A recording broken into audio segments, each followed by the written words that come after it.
तो let us start now sir. Sir आज हम लोग फर्स्ट चैप्टर स्टार्ट करेंगे and first chapter is introduction to costing. Introduction to cost. If you want to make theory simple, सबसे पहले आपको concept समझना होगा। सबसे पहले आपको क्या समझना होगा? Concept. Now what is the concept? यहाँ पे हमें फोर कॉन्सेप्ट हमें सीखने हैं। सर सबसे पहले कॉस्ट क्या होता है, number one. Number two, costing क्या होता है। नंबर थ्री, कॉस्ट अकाउंटिंग क्या होता है। कॉस्ट अकाउंटिंग क्या होता है एंड कॉस्ट अकाउंटेंसी क्या होता है। If you know the difference in all these four terms, you will be able to understand why we are learning costs. As we have already done material costing, labor costing, overhead costing, so for you all, understanding this concept will be very very very simple. ठीक है sir. तो सबसे पहले हमें ये चार concept समझने। Hardly it will take half an hour, maybe 40 minutes, maybe 1 hour। But जब मैं इसके बाद थियरी स्टार्ट करूंगा तो hoping you will find bit easier if you have not having any doubt in this four concept. चलो sir, let us understand sir cost क्या है। what is cost? what is cost? let us understand what is cost. Sir सबसे पहले हमें यह समझना है कि cost क्या है and why it is calculated. सबसे बड़ा क्वेश्चन, सर cost क्या होता है और हम इसे क्यों कैलकुलेट करते हैं। Always remember that every manufacturer को प्रोडक्शन करना है। एवरी मैन्युफैक्चरर को प्रोडक्शन करना है, तो प्रोडक्शन के लिए डेफिनेटली उसको कुछ ना कुछ तो लगेगा ही लगेगा। What he will need sir, उसको लैंड लगेगा, लेबर लगेगा, कैपिटल लगेगा, entrepreneur. That is land, labour, capital and entrepreneur. Take an example, take an example that entrepreneur want to manufacture a car. Entrepreneur want to manufacture a car. Sir उसको car manufacture कर, he want to manufacture a car, right? He want to manufacture what? Sir, he want to manufacture car. For manufacturing car, what material is required? Can anyone? Sir इसको कौन कौन से material लगेंगे, कोई बताएगा मुझे कौन कौन से मटेरियल लगेंगे for manufacturing car? Anyone? For manufacturing car उसको क्या क्या मटेरियल लगेंगे? चलो मैं आपके सामने एक इमेज रखता हूं। सर हेडलाइट लगेगा, डोज लगेगा, कैबिन एयर लगेगा, राइट, सीट बेल्ट लगेगा, बट ऑब्वियस है ग्लास लगेगा। Yes, all this material is required. Yes sir. चलो मैं 4 to 5 नेम्स दे देता हूँ। सर इंजन तो लगेगा ही लगेगा कार को, बी। टायर्स लगेंगे, वेरी गुड। ग्लास लगेगा, वेरी गुड। उसके बाद हुड लगेगा, स्टील लगेगा, और sir seat and seat belt लगेगा, सीट एंड सीट बेल्ट लगेगा। और बोलो बोलो, हेडलाइट लगेगा, वेरी गुड। कोटिंग लगेगा, ठीक है। ब्रेकर्स, EFGHI, AC, राइट बेटा, AC। ईयर बैग लगेगा, गियर बॉक्स लगेगा, बरोबर है, गियर बॉक्स लगेगा, कोटिंग लगेगा, वेरी गुड सर, ये सारे मटेरियल्स हमें लगे। यस, वाइपर लगेगा, very good. Now my question is sir, we have started with what is cost.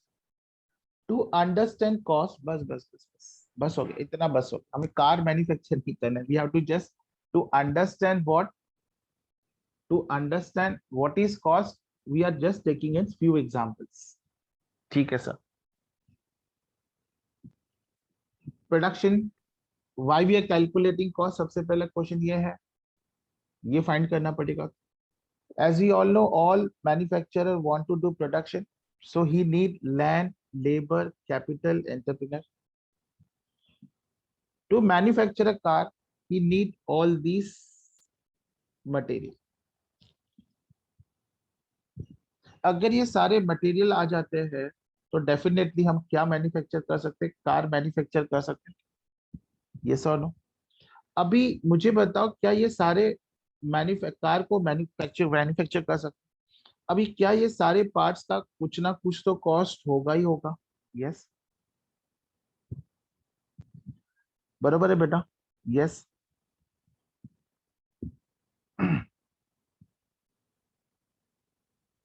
Definitely we will be having cost of all this material.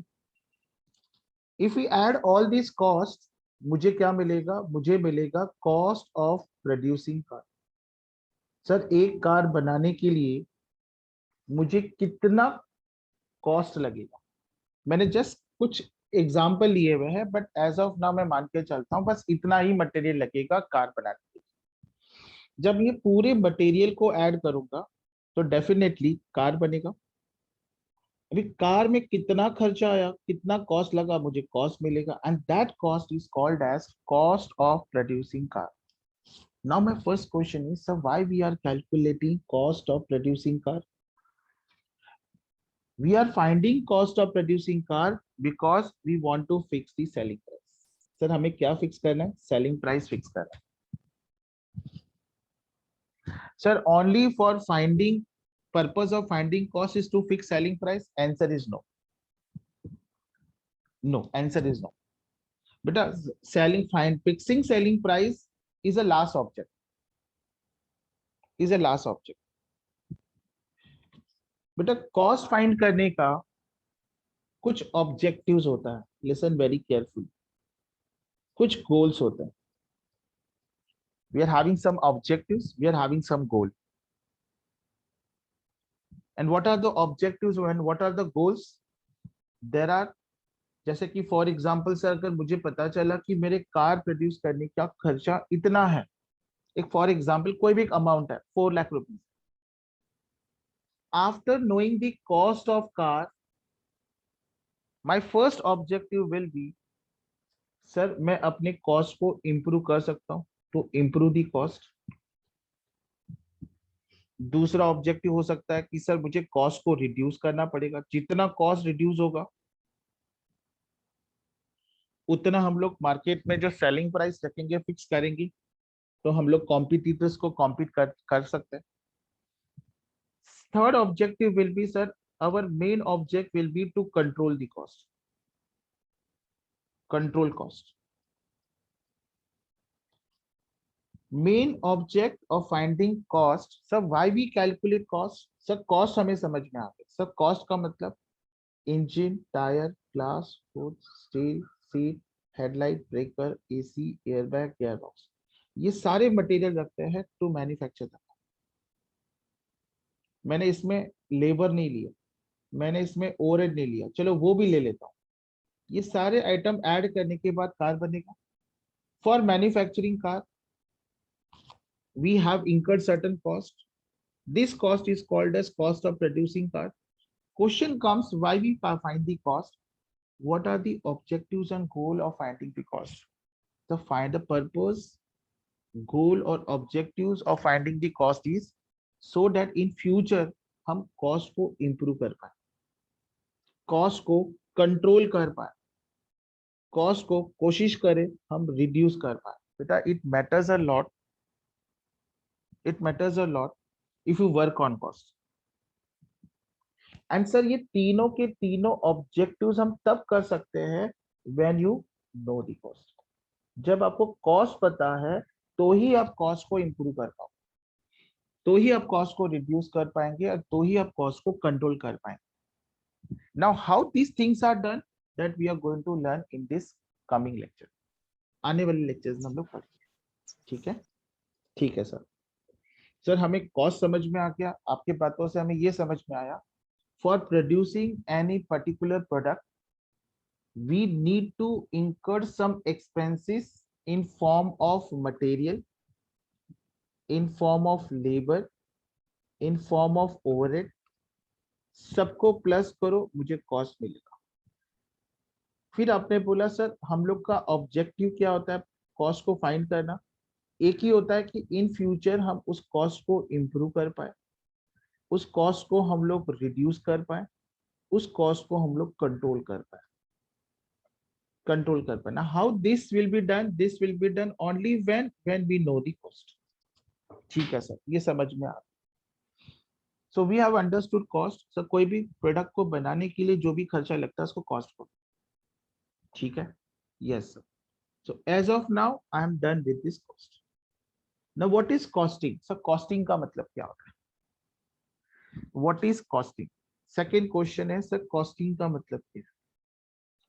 So costing is a process, process बोलो या technique बोलो, process और technique of finding cost.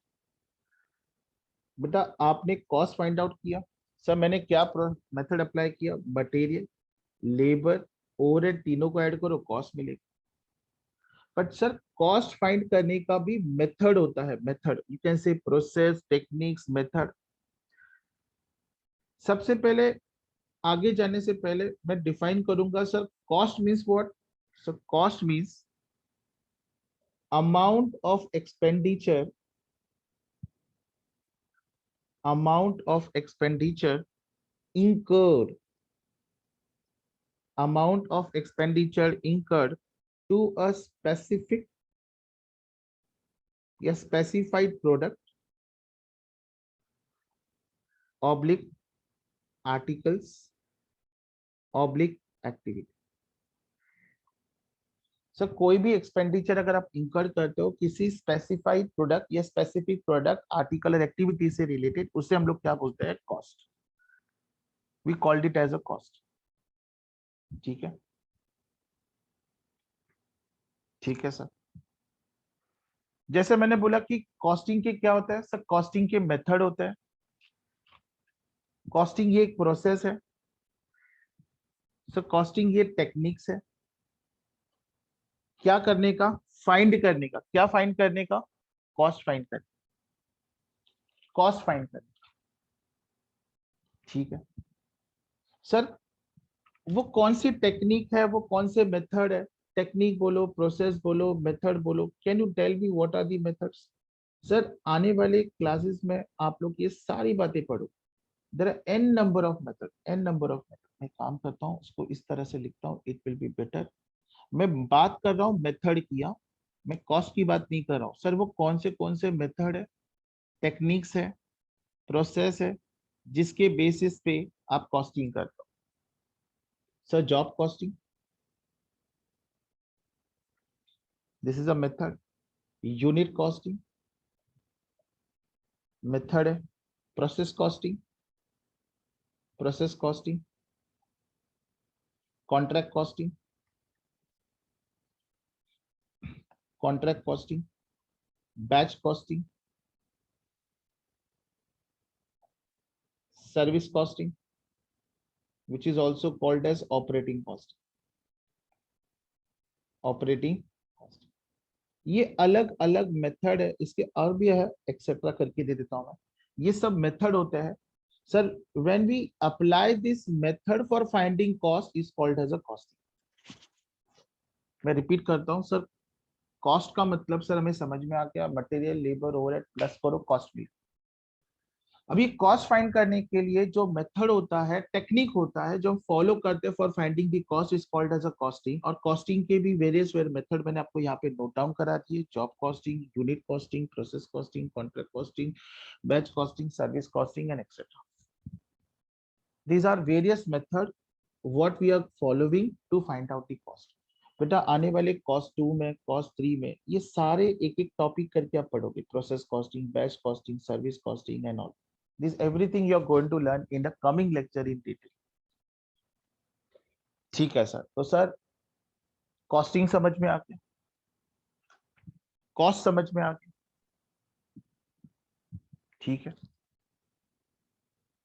Sir. Why costing is done, why costing is done, या sir कोई भी amount हम इंकर करते हैं टू अ स्पेसिफिक प्रोडक्ट और आर्टिकल, हमारा मेन ऑब्जेक्ट क्या होता है, इसका पर्पस क्या होता है सर? ये डिपेंड करता है 3 element.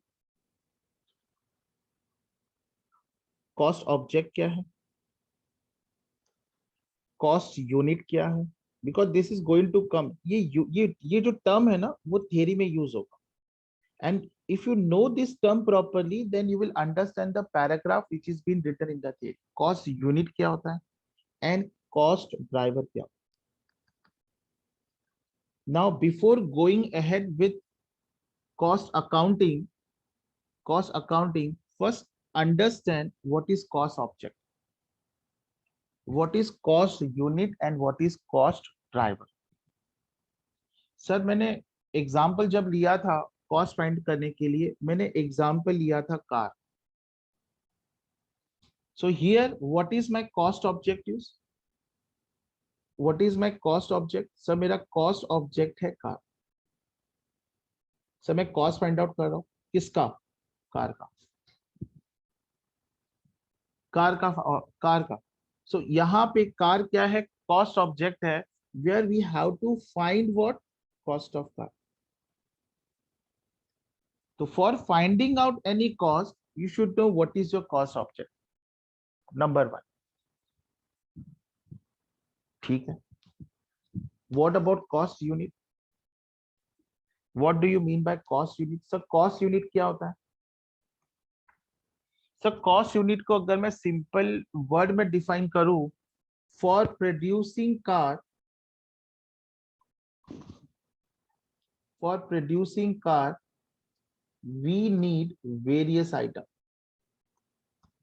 we need various item and each item, each item will be expressed, will be expressed in terms of unit, in terms of unit। Example,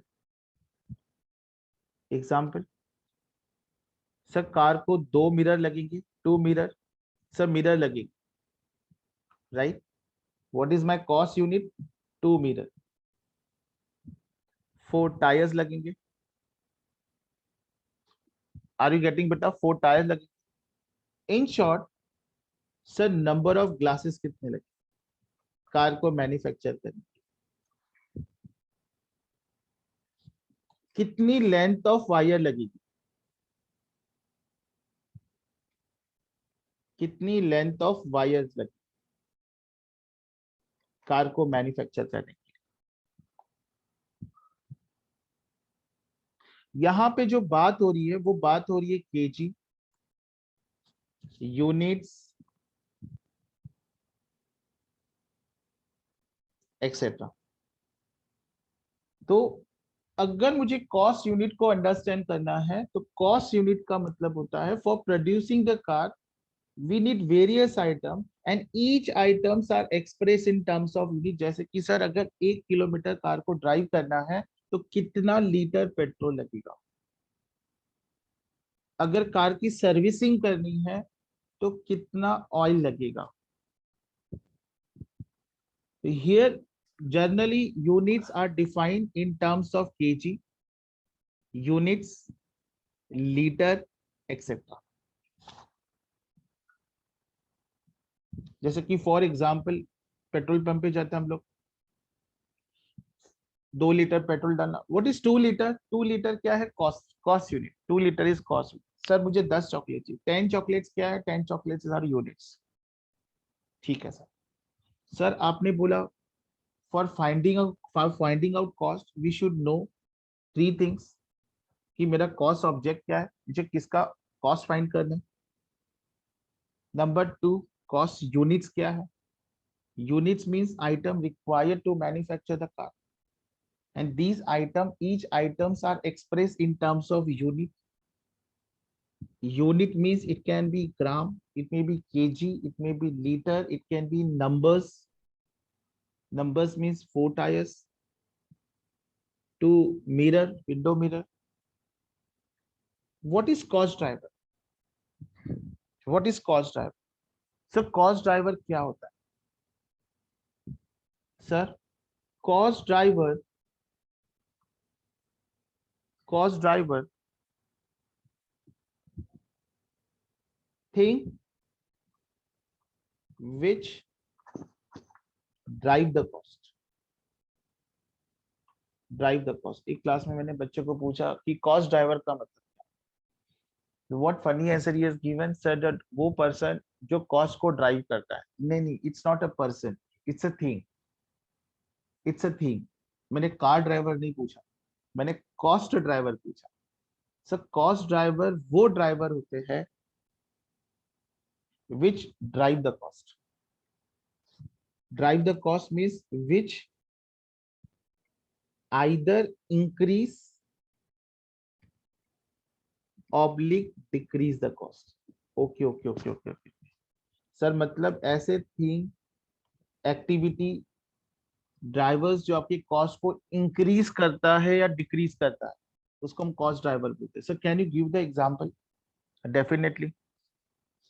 अभी एक एग्जांपल बता रहा हूं। मैं अगर कार को मैन्युफैक्चर कर रहा हूं, अगर मैं ज्यादा मशीन्स यूज करूंगा, अगर मैं ज्यादा मशीन्स यूज करूंगा, तो बट ऑब्वियस है माय कॉस्ट विल इंक्रीज। बरोबर है सर। अगर मैं लेबर कम यूज करूंगा, तो बट ऑब्वियस मेरा लेबर कॉस्ट कम हो जाएगा। मैं रिपीट कर रहा हूँ, एज यू ऑल नो कि कार मैन्युफैक्चर करने के लिए जनरली बड़े बड़े जो इंडस्ट्रीज है, they are using the machine, robot machines. Robot machines. Once I went to Volkswagen workshop that is in Poona. उस पूना में गया था मैं, वर्कशॉप वॉल्क्सवैगन।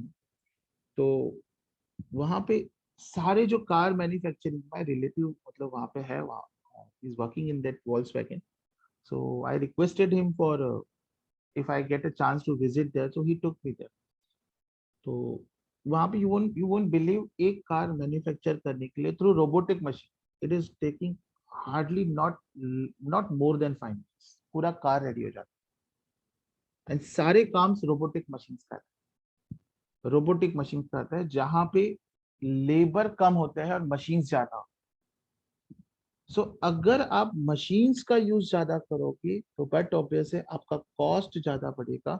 अगर आप लेबर कम यूज करोगे, तो आपका लेबर का कॉस्ट कम होगा। तो यहाँ पे मेरे लिए ड्राइवर क्या है? Machine and labour, these are the drivers जो कॉस्ट को ड्राइव करते हैं, जिनकी वजह से कॉस्ट आइदर इंक्रीज होगा या कॉस्ट आइदर डिक्रीज होगा। कॉस्ट आइदर डिक्रीज होगा। मैं रिपीट कर रहा हूं, मैं रिपीट कर रहा हूं। Sir we have started with cost. आपने बताया कॉस्ट मतलब कार को मैन्युफैक्चर करने के लिए engine, tyre, glass, would, steel, ये सब मटेरियल लगे।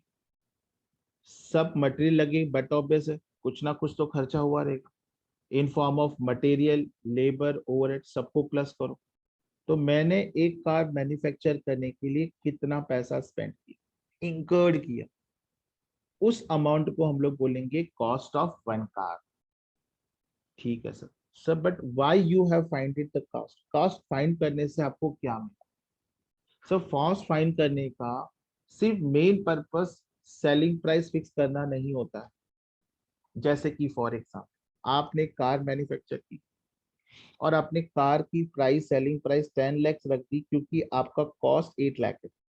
बट बेटा आपके कॉम्पिटिटर्स मार्केट में हैं जिनकी सेलिंग प्राइस 6 लाख है, कार की सेलिंग प्राइस 5 लाख है। आपको लगता है बेटा इंडियन मार्केट में लोग आपकी कार 10 लाख में खरीदेंगे? यस सर खरीदेंगे, क्यों नहीं खरीदेंगे? जो क्वालिटी कॉन्शियस होंगे वो खरीदेंगे। बेटा हमारे इंडिया में अगर आप देखने जाओगे तो hardly 2%, maximum 2%, 4 to 4% people coming in rich class. मतलब आपके पास जो पॉपुलेशन होगा परचेज करने वाला वो काफी कम एक्सटेंट तक होगा, जो मैक्सिमम मेजोरिटी है वो प्रिफर करेंगे 4 लाख टू 6 लाख, बिकॉज ये कार उनके लिए परवडेबल है। एग्जाम्पल बता रहा हूँ, मुझे पता है 6 लाख 4 लाख प्राइस नहीं होता, मैं एग्जाम्पल बता रहा हूँ।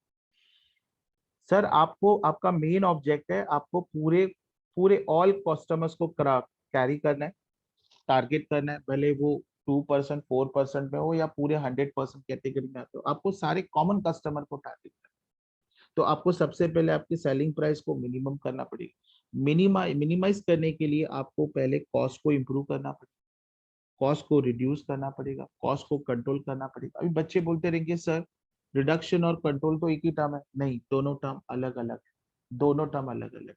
Now we are going to discuss how they are different, how they are different. तो सर हमें आपका एक बात समझा कि जब हम कोई प्रोडक्ट को प्रोड्यूस करने के लिए मटेरियल लेबर ओवरहेड लगता है, जब हम सबको प्लस करते हैं तो मुझे कॉस्ट मिलता है, ठीक है। और वो कॉस्ट को फाइंड करने के लिए जो मेथड या प्रोसेस और टेक्निक्स यूज करते हैं उसे हम लोग कॉस्टिंग बोलते हैं, ठीक है। समझा? सर हमें कॉस्ट ऑब्जेक्ट पता चला, मतलब अगर मुझे कोई कॉस्ट फाइंड करना है तो मुझे ये पता होना चाहिए कि वो ऑब्जेक्ट कौन सा है जिसकी मुझे cost find. Cost generally units में फाइंड होता है, जिसको हम लोग बोलते हैं कॉस्ट यूनिट। जनरली ये एक्सप्रेस होता है in terms of units like KG, litre etcetera. And cost driver वो ड्राइवर्स होते हैं जिससे मेरी कॉस्ट आइदर इंक्रीज होती है डिक्रीज होती है, इंक्रीज होती है डिक्रीज होती है, ये ध्यान देना। सो कॉस्ट ड्राइवर आपके कॉस्ट को बढ़ाते भी है और कम भी करते, ठीक है सर। सर मैं पूरे कॉन्सेप्ट को एक बार वापस सिंपल वर्ड में समराइज कर रहा हूं, ध्यान देना। समराइज करो कॉस्ट ड्राइवर। किसी को कोई डाउट है बेटा? आप लोगों को किसी को कोई डाउट रहेगा तो प्लीज पूछो। If anybody want to ask anything let me. जैसे कि फॉर एग्जांपल मैं अभी कॉस्टिंग का और एक एग्जांपल, कॉस्ट का और एक एग्जांपल देता हूं। सर मुझे मार्कर प्रोड्यूस करना है, मुझे क्या लगेगा? मटेरियल लगेगा। टेक एन एग्जाम्पल, एक मार्कर बनाने के लिए मुझे 5 रुपीज पर यूनिट बोल रहा हूँ मैं, एक मार्कर। सर लेबर ने मुझसे लिया 6 रुपीज, और बाकी अदर एक्सपेंसेस जिसको हम लोग ओवरहेड बोलते हैं 4 रुपीज। तो सर एक मार्कर बनाने के लिए what is my cost? My cost is 15 rupees, ठीक है सर, समझ में आया। सो कॉस्ट एक प्रोडक्ट बनाने के लिए आपको 15 रुपीज लगा, yes, that is nothing but cost. Cost find करने का मेन ऑब्जेक्ट सिर्फ सेलिंग प्राइस फिक्स करना नहीं होता है, ये भी ध्यान देना। सेलिंग प्राइस फिक्स करने से आपका काम खत्म हुआ ऐसा नहीं होता है, ये भी ध्यान देना, ठीक है सर। फिर आपने बताया कॉस्टिंग, आपने बताया सर कॉस्टिंग क्या है? सर कॉस्टिंग मेथड है, मेथड है to calculate cost. To calculate what? To calculate cost. फिर आपने बहुत सारे मेथड बताए, job cost, service cost, unit cost, process cost, contract costing, unit costing, service costing, बहुत सारे एन नंबर ऑफ एग्जाम्पल बताए। Job cost, unit cost, process cost, contract cost, batch costing, service costing and so, ठीक है। तो sir हमें cost and costing का मतलब समझा। हम कॉस्ट इसलिए फाइंड आउट करते हैं कि हमारा मेन ऑब्जेक्ट सिर्फ सेलिंग प्राइस करना नहीं रहता है, हमारे को कॉस्ट को कंट्रोल भी करना रहता है, रिड्यूस भी करना रहता है, इंप्रूव भी करना रहता है, सो डेट हम अपने कॉम्पिटिटर्स को फेस कर पाए। Next part is cost accounting. Cost accounting, now what do you mean by accounting?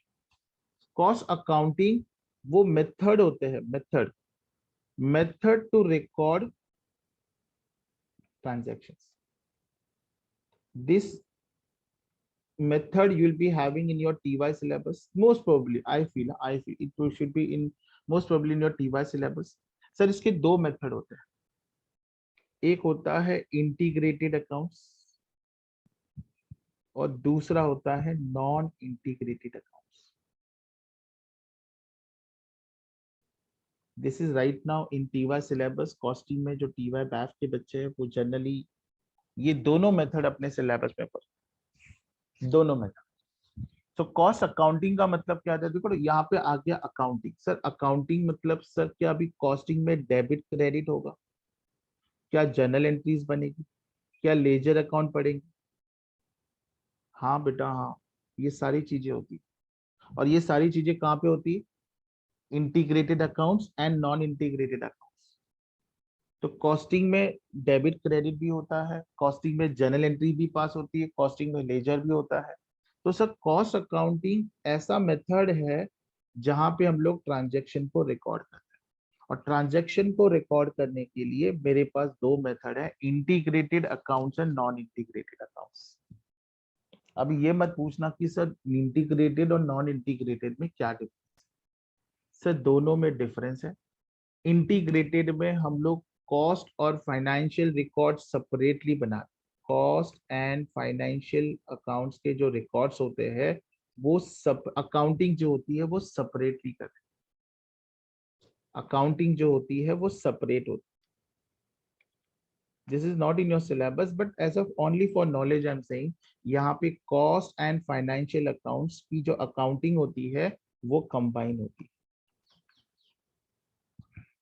This is what you're going to learn in detail as a separate topic, integrated accounts and non-integrated accounts. ठीक है sir. तो sir cost मतलब एक particular product को लगने वाला खर्चा, costing मतलब उस पर्टिकुलर अमाउंट को, प्रोडक्ट को लगने वाले खर्चे को फाइंड करने का जो मेथड होता है उसे हम कॉस्टिंग बोलते हैं। कॉस्ट अकाउंटिंग का मतलब होता है सर उस पर्टिकुलर ट्रांजेक्शन को रिकॉर्ड करने के मेथड को हम लोग कॉस्ट अकाउंटिंग बोलते हैं। Then sir, what is cost accountancy? Oh. So cost accountancy का मतलब क्या होता है? So cost accountancy का मतलब होता है costing plus cost accounting। जब कॉस्टिंग और कॉस्ट अकाउंटिंग मैं दोनों को प्लस करूं, जब मैं दोनों को प्लस करूं, it becomes cost accounting, it becomes a cost accounting. Anybody want to ask any doubt in these four terms? Let me in this four term let me बेटा अगर ये कॉन्सेप्ट क्लियर हुआ है तो मैं आगे, नो डाउट। लास्ट स्लाइड एक बार वापस दिखा सकते हो? क्यों नहीं दिखा सकते बेटा? Anybody want to work any doubt? If no doubt put a message in the chat box, no doubt no doubt no doubt no doubt. तो हम लोग आगे बढ़े, then we will work on सब कॉस्ट रिडक्शन क्या होता है, cost control क्या होता है, कॉस्ट इंप्रूव क्या होता है, क्योंकि सर आपने हमें बताया था कि इसका मेन ऑब्जेक्ट होता है कॉस्ट को रिड्यूस करना, कॉस्ट को कंट्रोल करना। Then we have to understand that concept. अगर ये बेसिक कॉन्सेप्ट आपको समझा है तो you will be able to understand the other part also. चलो बेटा आगे बढ़े। Yes sir. Now before going ahead, चलो एक मान के चलो, प्लीज ध्यान दो। सर ये आप हो एंड ये आपका कॉम्पिटिटर है। सर हम कॉस्ट क्यों फाइंड करते? सर आप दोनों जो प्रोडक्ट बनाते हो, ये दोनों के दोनों प्रोडक्ट क्या है, मार्केट में एक दूसरे के अल्टरनेटिव प्रोडक्ट्स। जैसे आपने देखा होगा मार्केट में इतने सारे बिस्किट है, एक जमाने में सिर्फ एक ही बिस्किट चलता था इंडिया में and that is Parle G. I hope आपके पेरेंट्स आज भी वो सबसे ज्यादा प्रीफर करते रहे। बट पता नहीं आज इतनी सारी वैरायटीज मार्केट में आ गई, it's very difficult for consumer कि कौन सा प्रोडक्ट परचेस करे, वही समझ में नहीं आता। ठीक है लेट इट। सर मुझे एक प्रोडक्ट प्रोड्यूस करने के लिए 3 रुपीज लगा, मेरे कॉम्पिटिटर्स को 2.50 लगा। ट्राई टू अंडरस्टैंड, मैं भी जा रहा हूँ towards the direction of cost reduction and cost control. Try to understand. Sir मुझे लेबर लगा 2 रुपीज, उसको भी लेबर लगा 2 रुपीज। मुझे ओवरहेड लगा 1 रुपीज, उसको ओवरहेड लगा 1.50 रुपीज। अभी आप देखो हमारे दोनों का कॉस्ट कितना है, 6 रुपीज। सर मैं भी प्रॉफिट 1 रुपी ऐड करके उसको सेल कर रहा हूँ 7 रुपीज, और वो भी प्रॉफिट ऐड 1 रुपी करके वो सेल कर रहा है 7 रुपीज। बराबर है। Yes. अभी देखो बेटा, मैंने बताओ कि क्या ये कॉस्ट मैंने फाइंड आउट किया नहीं किया। हाँ, अभी ये कॉस्ट फाइंड आउट करने के मेथड्स होते हैं, ये देखो ये मेथड्स होते हैं, किधर क्या किधर क्या। हाँ, ये मेथड्स होते हैं, ये कॉस्ट फाइंड आउट करते हैं, ये ध्यान देना, जिसको हम लोग क्या बोलते हैं, कॉस्टिंग। ठीक, मेथड्स होते हैं। Now my question to all is, मुझे बताओ कि मैं जब कोई प्रोडक्ट प्रोड्यूस करता हूँ, लिसन वेरी केयरफुली, जब मैं कोई प्रोडक्ट को प्रोड्यूस करता हूँ या मैन्युफैक्चर करना है मुझे, मैन्युफैक्चर करने से पहले ही मैं कॉस्ट को प्रिडिक्ट कर लेता हूँ। बिकॉज देखो कॉस्टिंग जो होती है ना, that is not actual, that is not actual, please listen very careful. There is a difference between actual and standard. दोनों में डिफरेंस है, एक्चुअल क्या है, स्टैंडर्ड क्या है, दोनों में बहुत डिफरेंस है। सर जैसे कि चलो मान के चलो, कॉस्ट एंड फाइनेंशियल अकाउंट्स, अभी हम लोग डिफरेंस डिस्टिंग्विश बिटवीन पढ़ेंगे कि sir what is the difference between cost accounting and financial accounting. अगर आप अपने नोट्स को ओपन करोगे तो आप देखोगे फर्स्ट चैप्टर में आपको कॉस्ट अकाउंटिंग और फाइनेंशियल अकाउंटिंग का डिफरेंस पता चलेगा। ठीक है, ध्यान देना। टेक एन एग्जांपल, अभी मुझे प्रोडक्ट मैन्युफैक्चर करना है। प्रोडक्ट मैन्युफैक्चर करने से पहले ही मुझे कॉस्ट को एस्टिमेट करना पड़ता है। क्या करना पड़ता है, एस्टिमेट, कि बाबा मुझे मटेरियल 3 रुपीज का लगेगा। चलो एक एग्जांपल ले लेता हूँ मैं। सर मुझे मटेरियल लगेगा 5 रुपीज का। एस्टिमेट है बेटा, एस्टिमेट होता है, ये एक्चुअल नहीं होता है, इट इज एन एस्टिमेट। हमेशा ध्यान दो, आप कॉस्टिंग का कोई भी सिलेबस पढ़ लो, सारा का सारा कॉस्टिंग एस्टिमेटेड बेसिस पे होता है, not on actual basis, not on actual basis. Sir मुझे लगा मटेरियल लगेगा 5 रुपीज का, लेबर लगेगा 3 रुपीज का, ओवरहेड मतलब एक्सपेंसेस। बेटा हम लोग कॉस्टिंग में ओवरहेड वर्ड यूज करते हैं, पर जब हम फाइनेंशियल अकाउंट्स की बात करते हैं तो हम finance word, expenses word use करते हैं। मुझे लगा कि मुझे कॉस्ट लगेगा 2 रुपीज, तो मेरा एस्टिमेटेड खर्चा था 10 रुपीज। पर जब मैंने एक्चुअली उसका खर्चा किया तो पता चला मुझे मटेरियल 5 रुपी 20 पैसे में मिला, लेबर ने मुझे 3 रुपीज 10 पैसा चार्ज की। बराबर है। और मेरा ओवरहेड कितना है, 1.80। अगर आप सबको प्लस करो तो एक्चुअली देखने गया तो मेरा कॉस्ट कितना बढ़ गया, तो मेरा कॉस्ट बढ़ गया 10 पैसा, 10 पैसा। मैंने सोचा था 2 रुपी का प्रॉफिट ऐड करके मेरी सेलिंग प्राइस में फिक्स करूंगा 12 रुपीज, बट जब मैंने मार्केट में देखा तो मार्केट में मेरे जैसा प्रोडक्ट मार्केट में ऑलरेडी 11 रुपीज में सेल हो रहा था। तो मैंने उसकी प्राइस 12 नहीं रखी, मैंने उसकी प्राइस 11 रखी, और मुझे प्रॉफिट कितना एक्चुअली मिल रहा है, 90 पैसा। जो मैंने सोचा था 2 रुपीज मिलेगा, मुझे मिल रहा है 90 पैसा। सर आपने अपनी सेलिंग प्राइस 12 क्यों नहीं रखी, जब आपने एक्सपेक्ट किया था कि आपकी सेलिंग प्राइस 12 होगी। बेटा keeping in mind competitor price. बेटा हमारे इंडियन कंज्यूमर जो है ना, वो बहुत ही डेंजर है, उसमें मैं भी आता हूँ, उसमें आप भी आते हो।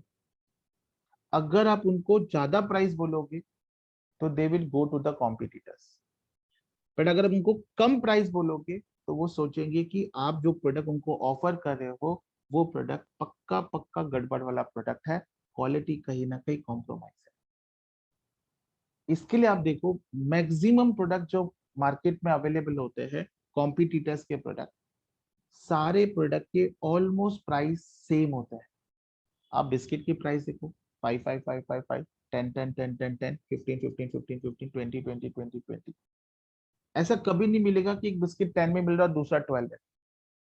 हाँ अगर ऐसा होगा तो क्वांटिटी ज्यादा होगा, मैं ये बता रहा हूँ क्वांटिटी ज्यादा होगा, बट यू विल फाइंड दो all biscuits you will find competitors के biscuit now generally have uniform pricing policy। Customer को लगे अरे प्राइस तो वही दे रहा हूँ, बट ये बिस्किट में क्रीम नहीं, ये बिस्किट में क्रीम है।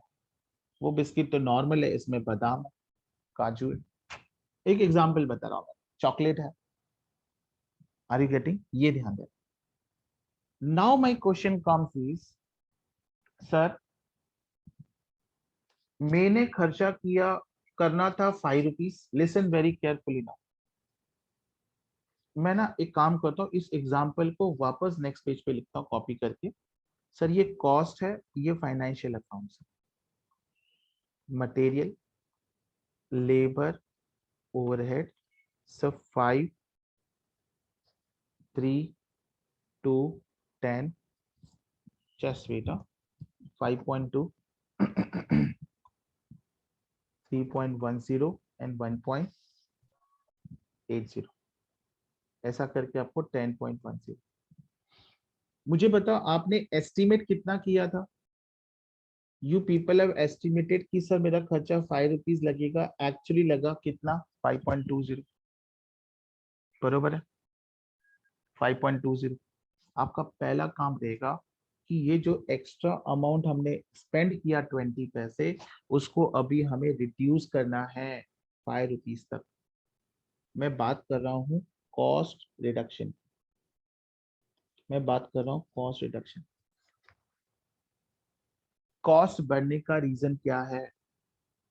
मैंने सोचा था 5 रुपीज लगेगा, 5.2 बढ़ा। 5.2 क्यों लगा? My main first object will B, मेरे को 5.2 से मुझे एक्चुअल वो 5 पे लेके आना। मुझे बताओ, जो लेबर मैंने एस्टिमेट किया था 3, जो 3.1 लग गया, मुझे बताओ उसको रिड्यूस करके कहाँ तक लेके आना? मैसेज करो मुझे चैट बॉक्स में, कहाँ तक लेके आना है। वेरी गुड सर, मुझे उसको 3 तक लेके आना। बराबर ना बेटा? इसको हम लोग बोलते हैं कॉस्ट रिडक्शन। सर मैंने सोचा क्या था और एक्चुअली हुआ क्या? सर ज्यादा खर्चा जाने की वजह से मेरा कॉस्ट बढ़ा। अगर मेरा कॉस्ट बढ़ेगा तो मेरा प्रॉफिट कम होगा, ये भी ध्यान देना है, क्योंकि cost and profit is inversely related to each other, inversely related to each other.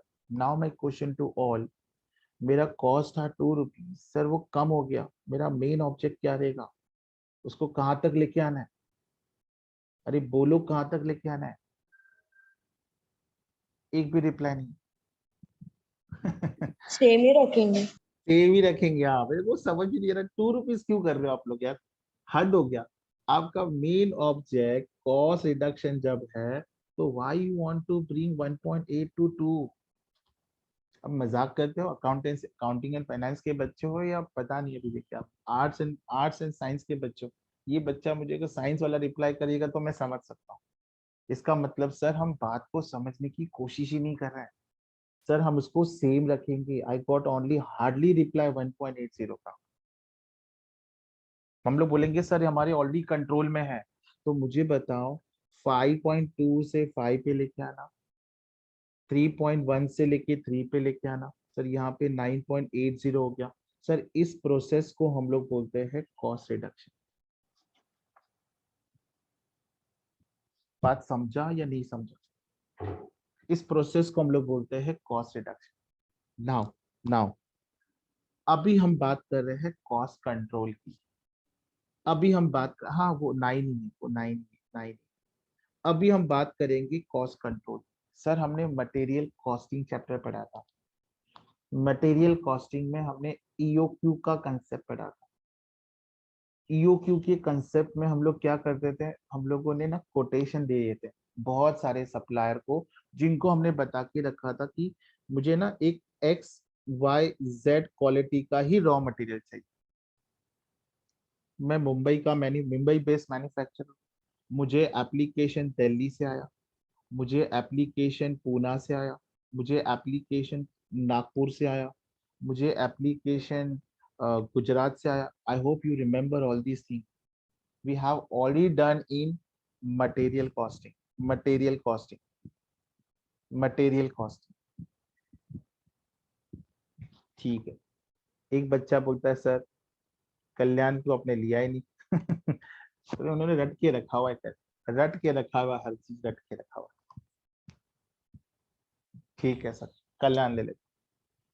फिर मैंने देखा था कि मुझे जो सबसे पहला, जैसे कल्याण वाला मुझे 10 रुपीज ऑफर कर रहा है, गुजरात वाला 12 रुपीज ऑफर कर रहा है, नागपुर वाला बोला सर 10.5 रुपए लूंगा, पूना वाला बोला सर 8 रुपीज लूंगा, एंड दिल्ली वाला बोला सर 15 रुपए। तो मुझे बताओ, आपको जब सेम क्वालिटी का रॉ मटेरियल अलग अलग मैन्युफैक्चर से जब कोटेशन में मिल रहा है, बट ऑब्वियस सर मैं वही एक्सेप्ट करूंगा जहां पे मेरे को सेम क्वालिटी का रॉ मटेरियल कम कॉस्ट पे मिलेगा। मैं कोशिश करूं कि मेरी 5 से कम वाले प्राइस का रॉ मटेरियल, इसका मतलब ये नहीं है कि मैं रॉ मटेरियल में कॉम्प्रोमाइज करूं। बेटा अगर आप रॉ मटेरियल में कॉम्प्रोमाइज करोगे तो अल्टीमेटली आपके प्रोडक्ट का क्वालिटी खराब हो जाएगा। इफ यू रिमेम्बर, मैंने आपको ये भी बताया था, आज भी अगर आप अपने पेरेंट्स को पूछो, जब वो आपके एज में थे, जब पार्ले बिस्किट कंज्यूम करते थे और आज के पार्ले बिस्किट के टेस्ट में कोई चेंजेस आया है क्या? They will say no. Changes सिर्फ पैकिंग में आया हो। पहले जमाने का जो पैकिंग होता था प्रोडक्ट का, पार्ले बिस्किट का, the packing was of very good quality of material they were using. अभी तो वो कुछ plastic kind of thing packing के लिए यूज कर रहे हैं, but the quality of the product, generally I use to consume my school days और आज मैं कंज्यूम करा, I have never seen this kind of changes in the product. Parle biscuit का टेस्ट पहले भी 20 साल पहले भी वही था जब हम स्कूल में टिफिन में लेके जाते थे, और आज भी वही टेस्ट है जब हम लोग कहीं पे फैमिली प्रोग्राम में चाय बिस्किट का एक पार्टी लेते थे ना, छोटा सा गेस्ट आते घर पे, चाय और बिस्किट्स, तो same taste we have seen, same taste. Pepsi है, कोक है, ये सारे प्रोडक्ट का टेस्ट अभी तक चेंज नहीं हुआ। क्यों? क्योंकि quality of the products are same. तो my main object will be now, sir 5 rupees से मैं 4.95 पे कैसे जाऊं, 4.90 पे कैसे जाऊं? सर जो लेबर 3 रुपए का था, मैं उससे 2.90 पे कैसे जाऊं, जिसमें हमने लेबर कॉस्टिंग किया था, याद है? जो ज्यादा जल्दी काम करेगा, लेबर का मतलब मालिक का पैसा बचेगा। मालिक का पैसा बचने की वजह से मालिक ने क्या किया था, 50% खुद रखा था, वो बेनिफिट का लेबर को दिया था।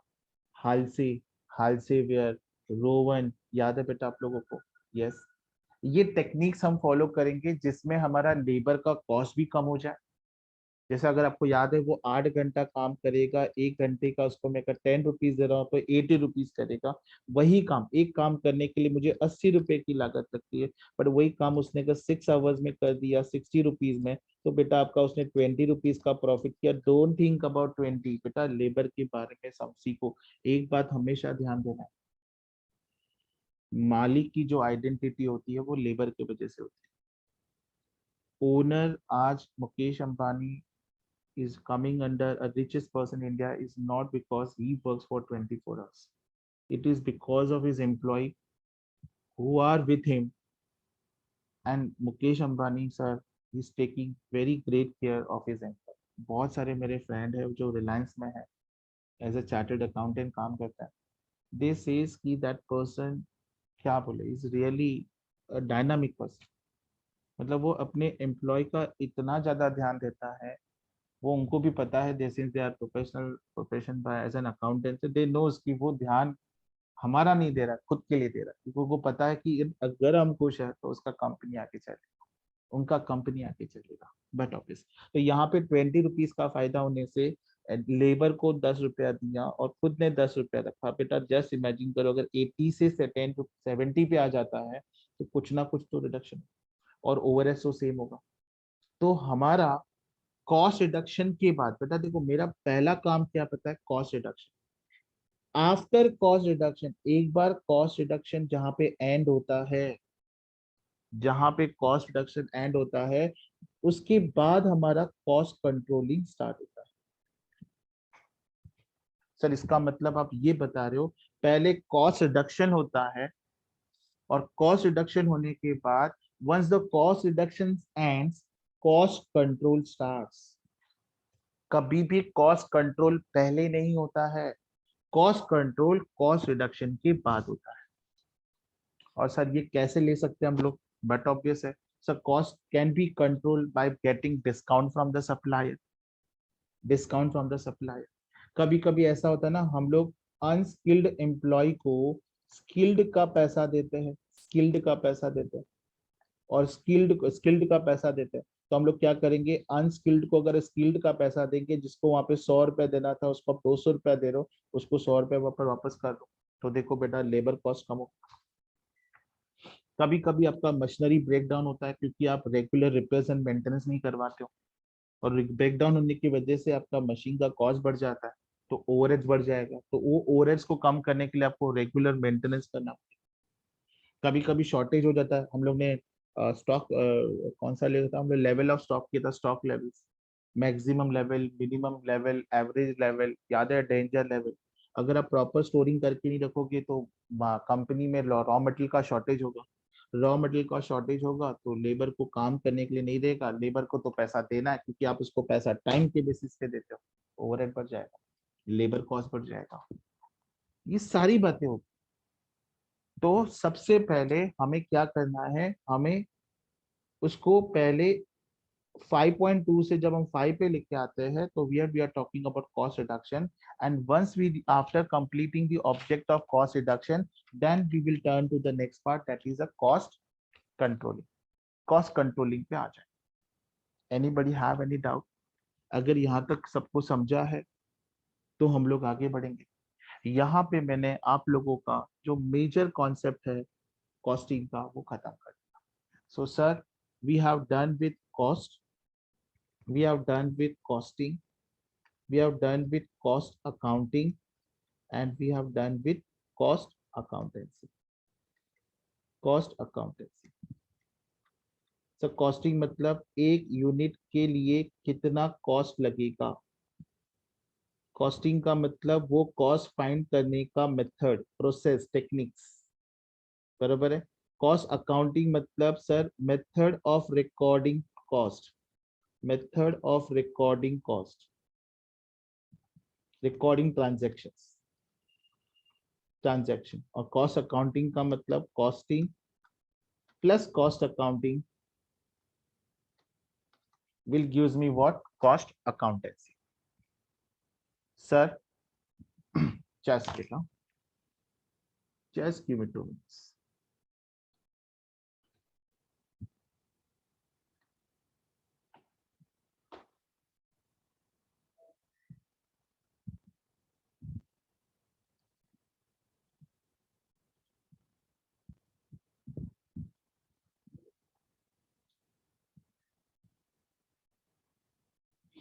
मैं आपको आईसीआई के मॉड्यूल पे लेके जा रहा हूँ, उनका कॉस्टिंग का सबसे पहला chapter introduction to cost accounting,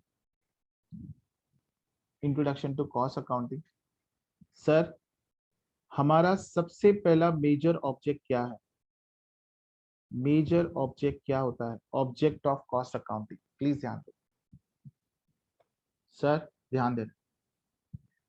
sir cost accounting का ऑब्जेक्टिव्स क्या है, ऑब्जेक्टिव्स ऑफ कॉस्ट अकाउंटिंग बोलो, कॉस्टिंग बोलो, या कॉस्ट अकाउंटेंसी बोलो, is one and the same thing. सबसे पहला ऑब्जेक्ट है to calculate cost, but obviously sir हर एक मैन्युफैक्चरर का एक मेन ऑब्जेक्ट होता है कि एक प्रोडक्ट बनाने के लिए मुझे कितना खर्चा आएगा। दूसरा sir, to fix selling price, तो सेलिंग प्राइस को फिक्स करना, सेलिंग प्राइस फिक्स करने के बाद टू डिटरमाइन प्रॉफिट। बेटा ये तो I hope you may also agreeing with this. इतना हमने एक आज का सेशन कंप्लीट करने के बाद आपके दिमाग में एक बात तो आई रहेगी कि हर एक मैन्युफैक्चरर सबसे पहले कॉस्ट फाइंड आउट करता है और सेलिंग प्राइस फिक्स करता है, और selling price but obvious fix करने का मेन ऑब्जेक्ट होता है कि उसको कितना प्रॉफिट बुक करना है। और point number 4 is cost control and cost control and cost reduction. Sir अगर मान लो मुझे अपने प्रॉफिट को बढ़ाना है, कॉस्ट को कम करना है, सेलिंग, देखो प्रॉफिट तब बढ़ेगा जब आपकी सेलिंग प्राइस कम रहेगी compare to competitors, compare to competitors, ये कॉम्पिटिटर्स से सिमिलर है, तो आपका सेल बढ़ेगा, सेल बढ़ेगा तो प्रॉफिट बढ़ेगा, पर सेल तब बढ़ेगा जब आपका कॉस्ट कम होगा, कॉस्ट कम होगा, सेलिंग प्राइस कम होगी, सेलिंग प्राइस कम होगी, सेल बढ़ेगा, सेल बढ़ेगा, प्रॉफिट बढ़ेगा, प्रॉफिट बढ़ेगा, कंपनी बढ़ेगी, कंपनी बढ़ेगा, तो ultimately what will happen, benefit सबको मिलेगा। कॉस्ट बढ़ रहा है, सबसे पहले आप क्या करोगे, कॉस्ट रिडक्शन फॉलो करोगे।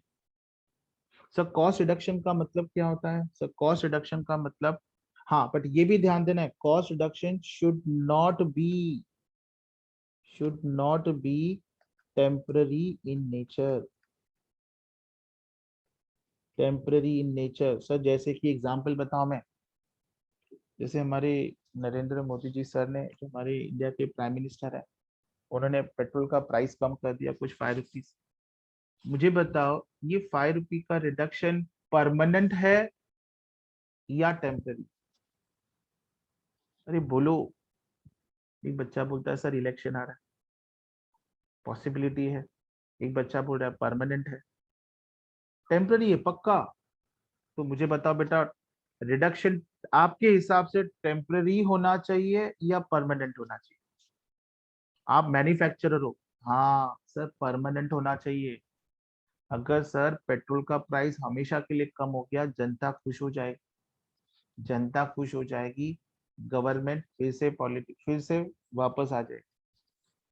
तो उसने बोला है कॉस्ट का रिडक्शन टेम्परेरी नेचर का नहीं होना चाहिए, it should be permanent in nature. Cost reduction के लिए 3 से 4 पॉइंट ध्यान देना है। सबसे पहले कॉस्ट रिडक्शन परमानेंट होना चाहिए, पॉइंट नंबर 1। अभिनव बेटा मैंने ये पूछा ही नहीं आपको, मैंने जो पूछा वो बताओगे, ठीक है कर। पता नहीं अभी मैं क्या बोलूं, मैंने तो मैसेज होस्ट पे रखा है, डायरेक्ट मैसेज रखा है, बाकी बच्चे पढ़ते तो डेफिनेटली उन लोग भी ऐसे खुश मतलब खुलकर हंसते थे। तो मे बी पेरेंट्स को ऐसा लगता है सर ने क्या बात कर दी कर, बच्चे इतने खुश हो गए। बात एक्चुअली अभिनव कर रहा है, दैट इज डिफरेंट ना। सर टेम्पररी नेचर का होना चाहिए, उसमें खुद के एफर्ट्स बहुत जरूरी है। कॉस्ट रिडक्शन में आपने क्या एफर्ट्स ली, और सबसे पहले सर कॉस्ट रिडक्शन में आपकी क्वालिटी मेंटेन रहनी चाहिए। मैंने डायरेक्ट पे रखा हुआ है, डोंट वरी अभिनव, मुझे पता है, मैंने डायरेक्ट पे रखा। यस नहीं मुझे पता है ना, परमानेंट नहीं है करके। चलो एक बच्चे ने बोला so cost of petrol, gold silver cost is in permanent, no it is not permanent, temporary nature के है, टेम्पररी नेचर के है। आपको कॉस्टिंग परमानेंट करनी, जैसा मैंने बोला, यू वोंट बिलीव, 10 साल 15 साल पहले भी पार्ले बिस्किट 5 रुपीज में ही आता था, और आज भी वो 5 रुपीज में ही मिलता है। सर लोगों ने पार्ले बिस्किट ने अपनी सेलिंग प्राइस फिक्स रखी हुई है, पर मुझे बताओ 10 इयर्स पहले उनकी कॉस्टिंग क्या होगी और अभी की कॉस्टिंग क्या होगी, जमीन आसमान का फर्क है बेटा, ध्यान दे। बेटा जियो प्रोडक्ट ने free free free free free कर दिया, इसका मतलब ये नहीं है। अभी देखो बेटा, I hope you may be knowing that Jio company is leading the market. Jio ये जो है अपने मार्केट को लीड कर रहा है। You won't believe it is the only Jio who is running in the profit। अगर उसका बैलेंस शीट देखोगे आप लोग, सॉरी इनकम स्टेटमेंट देखोगे, प्रॉफिट एंड लॉस क्वार्टरली का तो वो प्रॉफिट में चल रहा है। बट जब आप आइडिया वोडाफोन देखोगे, भारती एयरटेल का मार्केट इनकम स्टेटमेंट देखोगे, they are going in losses in crores. सब 5,000 to 6,000 7,000 करोड़ का लॉस है उनका क्वार्टरली का। 4 साल 5 साल से वो क्वार्टरली लॉसेस बेयर कर रहे हैं जब से जियो मार्केट में आया हुआ है। तो आप बोलोगे सर अभी तक मार्केट में कैसे बने हुए हैं? बेटा मार्केट में एक जमाने में उन्हें जितना प्रॉफिट अर्न किया था, धीरे धीरे अभी वो इन्वेस्ट कर रहे हैं इन फॉर्म ऑफ लॉसेस। ठीक है, चलो कोई बात नहीं। अभी आज भी लोग एग्रींग होंगे जो पार्ले प्रोडक्ट परचेज करते हैं, कंज्यूम करते हैं। यू कैन आस्क योर, घर पे अपने पूछो क्या पार्ले प्रोडक्ट पहले भी 5 रुपीज में मिलता था, आज भी 5 रुपीज में मिलता है? They will be saying yes. तो आप लोग बोलेंगे सर पहले तो मतलब ठीक है, पहले की बात समझ सकते, तो आज 5 रुपए में मिलता क्या है? सर उन्होंने हर जगह कॉम्प्रोमाइज किया है, पर बिस्किट में कॉम्प्रोमाइज नहीं किया। मैंने बोला उनकी पैकिंग एंड लेबलिंग की क्वालिटी में बहुत ही फर्क है, बहुत फर्क है। अभी का जो पैकिंग लेबलिंग इतने अच्छे क्वालिटी का नहीं जो एक जमाने में हुआ करता, एक जमाने में हुआ करता। ठीक है सर, समझ में आ गया। तो सर कॉस्ट रिडक्शन समझा, ठीक है। और सबसे मोस्ट इंपॉर्टेंट पॉइंट है to take decisions, to take decisions. Sir, as per the Vodafone parent company in their books, the Indian branch were written off. Yes. To take the decision, इसका मतलब take the decision मतलब sir, अगर company को future losses हो रहे हैं, company को पता है फ्यूचर में लॉसेस होने वाले हैं, तो मैनेजमेंट डिसीजन पक्का कुछ ना कुछ लेकर अपने लॉसेस को वो मिनिमाइज कर सकता है, अपने लॉसेस को वो मिनिमाइज कर सकता है। This is all about the objectives of cost accounting, costing and cost accountancy. आप देखो, वही हम लोग ने यहाँ पे भी इंस्टीट्यूट ऑफ चार्टर्ड अकाउंटेंसी और ICAI के मॉडल में दिया हुआ है। This model is of CA inter. Sir देखो, finding cost, fixing selling price, taking decisions, cost control and cost reduction. Is it okay? Sir आप हमें ये क्यों बता रहे हैं, आप हमें नोट्स क्यों नहीं बता रहे? आप हमारे नोट्स में से बताओ, जस्ट बेटा बेटा नोट्स में से बताओ। ठीक है, मैं नोट्स पे जाता हूँ, जस्ट वेट, जस्ट बेटा।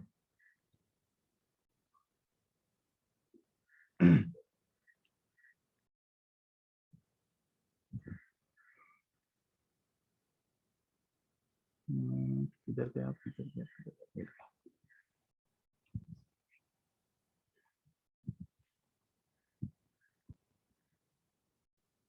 ठीक है, यहाँ पे ध्यान दो।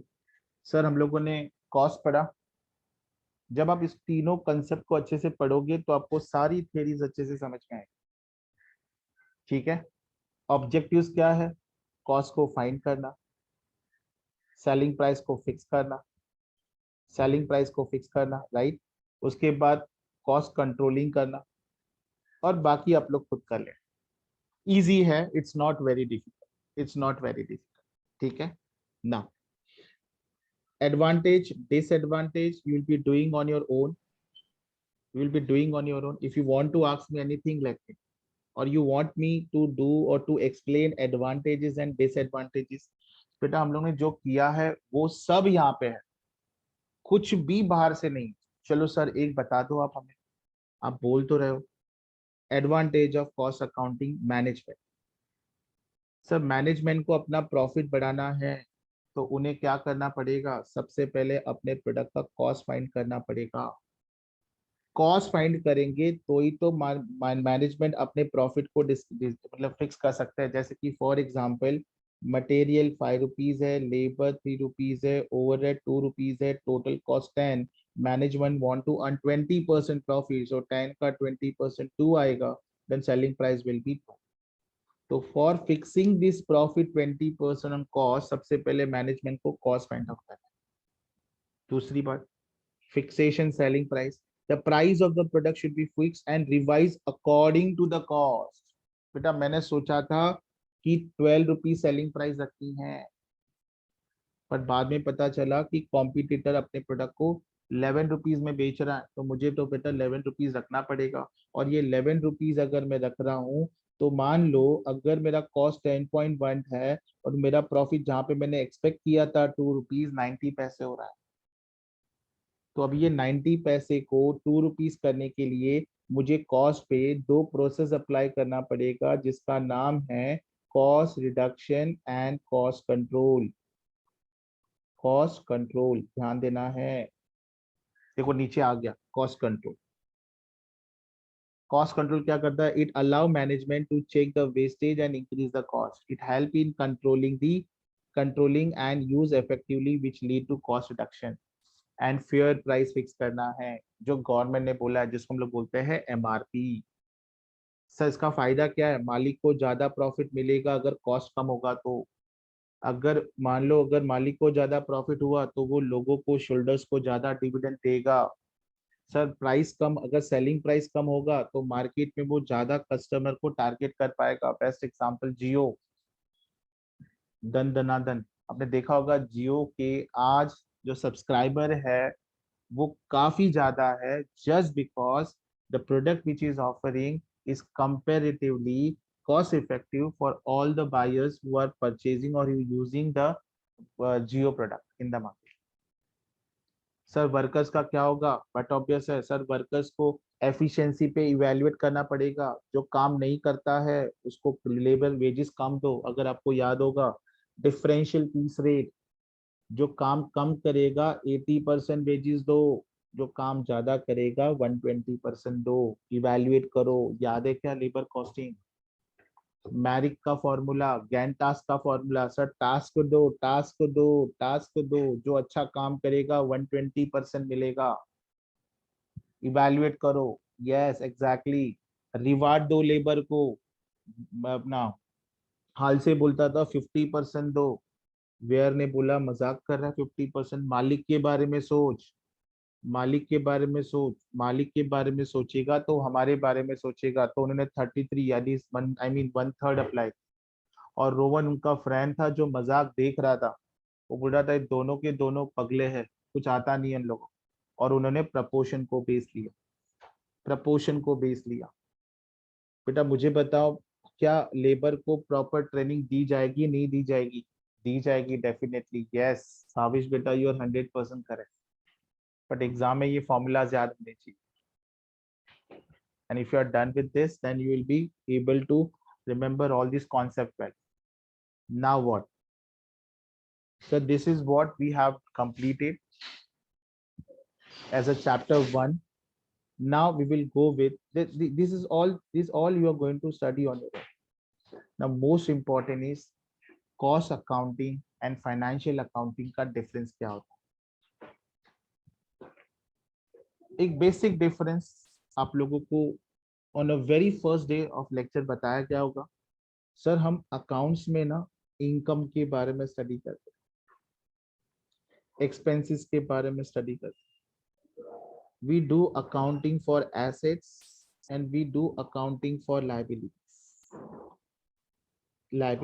हम लोग फाइनेंशियल अकाउंट्स में ये चारों की चारों बातें कंसीडर करते हैं, बराबर है।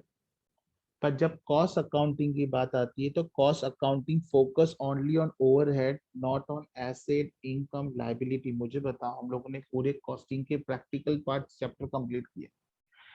कितने चैप्टर में एसेट वाला कंसेप्ट आया, कितने चैप्टर में इनकम आया, कितने चैप्टर में लायबिलिटी आया? जीरो। एक भी कंसेप्ट नहीं था सर जहां पे हमने एसेट, इनकम और लायबिलिटी के बारे में पढ़ा। We were learning only about cost, cost and cost, that's it. तो सर अब यहाँ पे भी हम लोग जो ओवरहेड की बात करते हैं वो स्पेसिफिक प्रोडक्ट की बात करते हैं, स्पेसिफिक प्रोडक्ट की बात करते हैं। अगर आपको याद होगा, जैसे कि मान लो मैंने रेंट पे किया, रेंट मैंने ओवरहेड कॉस्टिंग में समझाया था। सर हमारे मेरे पास मेरे फैक्ट्री में 1000 स्क्वायर फुट का एरिया है और मशीन ने सिर्फ 250 स्क्वायर फुट एरिया कवर किया है। सर मैंने रेंट 10,000 दिया है, तो फाइनेंशियल अकाउंट्स पूरा 10,000 रिकॉर्ड करता है। बट कॉस्ट अकाउंटिंग बोलेगा ये 10,000 मेरा खर्चा नहीं है, मेरा एक्सपेंसेस जो है 10,000, ये 1000 स्क्वायर फुट का रेंट है, मैं तो सिर्फ 250 एरिया यूज करता हूँ, मेरा रेंट 2500 है। और ये जो कॉस्ट कवर करता है कॉस्ट अकाउंटिंग, वो सिर्फ प्रोडक्ट से रिलेटेड कॉस्ट कवर करता है, ना कि एंटायर कॉस्ट भी कवर करता है। ट्राई टू अंडरस्टैंड, ये सब छोटी छोटी बातें, छोटी छोटी बातें। अगर ये नहीं समझ में आ रहा है ना, आप लोगों को दिक्कत थ्योरी में होगी। And remember one thing, her level पे, प्लेटफॉर्म पे आपको थ्योरी अच्छे से डेवलप करना, तो आपका प्रैक्टिकल काफी अच्छा रहेगा। प्रैक्टिकल प्रैक्टिकल प्रैक्टिकल करने से कुछ नहीं होगा, you have to develop the theory also. Now we are going to move with distinguish between financial accounts and cost accounts. What is the difference? Sir, financial account talks about entire organization, asset, liability, income, expenses. Cost accounting deals with particular product. That's it.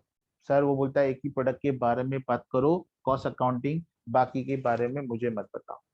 ठीक है sir. Financial accounting shareholders के लिए useful होता है, creditors के लिए use होता है, बैंक के लिए यूज होता है। सिर्फ कॉस्ट अकाउंटिंग सिर्फ इंटरनल लोगों के लिए यूज होता है, internal internal. Who are the internal person, management, owner, बाहर के लोगों को वो यूजफुल नहीं होता है, क्योंकि ओनर को फाइंड करना होता है कि उसको एक प्रोडक्ट बनाने के लिए कितना खर्चा आया। बट बेटा फाइनेंशियल अकाउंट्स में बाहर के लोगों की करोड़ों रुपए लगे होते हैं। सब मुकेश अंबानी की कंपनी में करोड़ों का इन्वेस्टमेंट है, करोड़ों का इन्वेस्टमेंट है। अगर मान लो उसकी कंपनी में 1 लाख करोड़ का इन्वेस्टमेंट है, तो उसमें 49% जो इन्वेस्टमेंट है वो शोल्डर्स का है, 49,000 करोड़। और लोग इन्वेस्ट इसलिए भी करते हैं क्योंकि उनको पूरा भरोसा है रिलायंस पे। उसको पता है ये बंदे का अकेले का 51% शेयर मार्केट में लगा हुआ, वो अपने 51 शेयर को ऐसे नहीं जाने देगा। बट ऑब्वियस है, जो भी पर्सन कम रिलायंस कंपनी के साथ कॉन्ट्रैक्ट करेगा, मुकेश अंबानी इसको बोलेगा मुझे 1,000 करोड़ का रॉ मटेरियल 1 साल की उधारी पे दो, वो आग बंद करके देगा। क्यों? बिकॉज ही नोज, क्योंकि रिलायंस कंपनी की जो अकाउंटिंग है, उस अकाउंटिंग में एक इनकम स्टेटमेंट है जिसका 5 साल का प्रॉफिट बहुत ज्यादा है। बैंक लोन देने के लिए नहीं सोचेगा। चलो एक अच्छी बात मैं बता देता हूँ, I don't know whether you are knowing और not, hoping you should know this. Reliance company ये डेप्थ फ्री कंपनी है, यू नो डेप्थ फ्री कंपनी। उसके ऊपर 1 रुपए का भी किसी का भी कर्जा नहीं है। कितने लोगों को ये पता है? How many people knows about this? How many people knows about it that Reliance companies are chalo only one student know, that is Swapnil, कि Reliance company is a debt free company. Just imagine करो किसी company के ऊपर कोई loan नहीं है, just imagine करो, तो लोग पैसा क्यों नहीं देंगे? क्यों नहीं देंगे? सब लोग सामने से देने के लिए दे दिए, but this gentleman don't need fund. लेगा वो बात अलग है, और लेते वक्त लोग देंगे भी उसको पूरे विश्वास से। सर ये एक्सपेंसेस पूरा कंसीडर करता है। सर मैंने आर आर ये आर है बेटा, आर, ये मैंने रेंट 10,000 इंकर किया, ये पूरा 10,000 लेगा। ये बोलेगा सर 10,000 को गोली मारो, मेरे प्रोडक्ट से रिलेटेड 2,500 है, मैं 2,500 लूंगा। अगर आपको याद होगा, apportionment, allocation, absorption of particular product. Sir machine ने 250 स्क्वायर फुट एरिया लिया हुआ है, मुझे बताओ मैं अपॉर्शनमेंट की बात कर रहा हूँ या एलोकेशन की बात कर रहा हूँ? चलो ये आंसर तो बता दो मुझे, मैं अपॉर्शन की बात कर रहा हूँ या एलोकेशन की बात कर रहा हूँ? अनिकेत बेटा मैं क्या बोलूँ आप, very wrong, very very very wrong. नहीं नहीं, चैट बॉक्स में लिखो जो भी। मैं बात कर रहा हूँ एलोकेशन की या अपॉर्शन की बात कर रहा हूँ। Yes, very good Jyotiba, you are correct. Sir यहाँ पे मैं बात कर रहा हूँ, मेरे को और रिप्लाई चाहिए, मुझे सिर्फ एक ही रिप्लाई आया, 2 रिप्लाई है जिसमें एक एलोकेशन था। It is not allocation. Sir मैं एजम्पशन ले रहा हूँ, एजम्पशन ले रहा हूँ कि वो एरिया के बेसिस पे होगा। ठीक है चलो। सर फाइनेंशियल अकाउंटिंग 1 साल का बनता है। Sir cost accounting generally period पे डिपेंड नहीं होता है, वो कॉस्ट पे डिपेंड होता है। वो साल बिल की बात नहीं करता है, वो कॉस्ट की बात करता है। बात समझा? फाइनेंशियल अकाउंट्स एक्चुअल खर्चे लेता है, कॉस्ट अकाउंटिंग एस्टिमेटेड लेता है। मैंने सोचा मटेरियल 5 रुपीज का आएगा, सर इसको हम लोग बोलते हैं स्टैंडर्ड कॉस्ट, स्टैंडर्ड कॉस्ट, और ये लेता है एक्चुअल एक्सपेंसेस। मैं वर्ड कॉस्ट वर्ड यूज नहीं करूंगा बिकॉज मैं फाइनेंशियल अकाउंट्स की बात कर रहा हूँ, और फाइनेंशियल अकाउंट्स में जनरली हम लोग एक्सपेंसेस टर्म यूज करते हैं।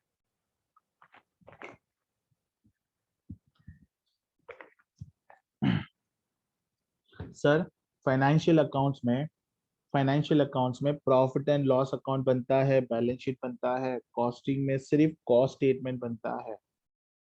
ना व्हाट इज कॉस्ट स्टेटमेंट, आप लोगों को नेक्स्ट स्टडी में जब इस आप लोग कॉस्ट अकाउंटिंग का पार्ट 2 करोगे, पार्ट 2 मतलब नेक्स्ट क्लास, तो you will find that under costing you will be having a cost sheet concept. Be having what? You'll be having cost sheet concept. Sir classification यहाँ पे on the basis of period होता है, जैसे कि current year, previous year, future year. जैसे आपको बताया जाता है सी करंट ईयर का खर्चा है, ओ ट्रेडिंग में लिखो, प्रॉफिट में लिखो। फ्यूचर का है, बैलेंस शीट में डालो। यहाँ पे classification on the basis of fixed variable, period के बेसिस पे नहीं होता है, पीरियड के बेसिस पे नहीं होता। आपको बताया जाता है ना बेटा कि बैलेंस शीट में, sorry, profit and loss and trading account में सिर्फ current year current year current year खर्चा दे। पर यहाँ पे जो क्लासिफिकेशन होता है वो क्लासिफिकेशन अलग अलग मेथड पे होता है, हम लोग पढ़ेंगे इफ इट्स पॉसिबल। आज हम लोग एटलीस्ट 2 से 3 कॉन्सेप्ट स्टार्ट करेंगे and we will be making sure that हाँ देखो ये on the basis of nature, on the basis of function, on the basis of direct, indirect, variability, controllability, and normality. ये है classifications. This is all about what classification. तो यहाँ पे classification का जो ऊपर दिया है वो just एक classification दिया है, वैसे classification यहाँ पे number of classifications. सर यहाँ पे फाइनेंशियल अकाउंट्स है ना, पास डेटा पे डिस्क्लोज करता है। सर हमने ट्रेंड एनालिसिस किया था लास्ट 3-4 साल का डेटा, और ये जो कॉस्ट अकाउंटिंग है वो फ्यूचर की बात करता है। He talks about future, he talks about what, he talks about future. ये ध्यान देना, he talks about future. Sir financial accounting में स्टॉक का वैल्यूएशन कॉस्ट और market value which ever is less लेते हैं, और यहाँ पे कॉस्ट का वैल्यूएशन कॉस्ट पे होता है, मार्केट वैल्यू पे। मुझे बताओ if anybody want to ask any doubt in this chapter, मैं आपको 5 मिनट्स दे रहा हूँ। If you want to ask any doubt, नहीं है तो मैं जा रहा हूँ चैप्टर नंबर 3 पे, cost classification. So what about chapter number 2, वो भी करें।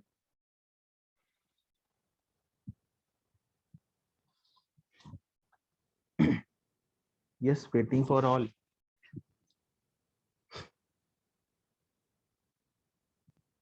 If no doubt, put a message in the chat box. No doubt, no doubt, no doubt. पता नहीं बच्चों को मैं कोई चीज समझाऊं और बच्चों को डाउट आए, ऐसा कभी हुआ ही नहीं। एक बात प्रैक्टिकली पूछो, वेरी ऑनेस्टली, ऑनेस्टली रिप्लाई करो। आपको सिर्फ मेरे सब्जेक्ट में डाउट नहीं आता है या सारे सब्जेक्ट में डाउट नहीं आता?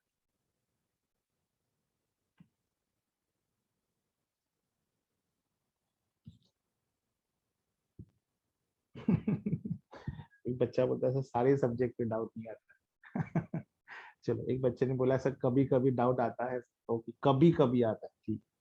तो कभी कभी में सर पता नहीं, आई डाउट कि बच्चों ने कभी डाउट पूछा होगा। कभी कभी मेरे दिल में ख्याल आता है, ठीक है सर अभी पूछ रहे तो इसलिए डाउट पूछ लो। That is self generated doubt होता है, तो सर ने बोला है इसलिए डाउट पूछ, ठीक है sir. Second type is element of cost. As you know, there are 3 elements of cost. Right from day one, I'm talking material, labor, and overhead. Material, labor, and overhead. हमारे पास 2 type के material है, 2 type के overhead है, 2 type के labour है। Are you getting? Yes sir. बेटा ध्यान दें सर, मटेरियल में 2 टाइप है। जस्ट बेटा, element of cost, element of cost. Sir element of cost में 2 टाइप है, 3 टाइप है सॉरी।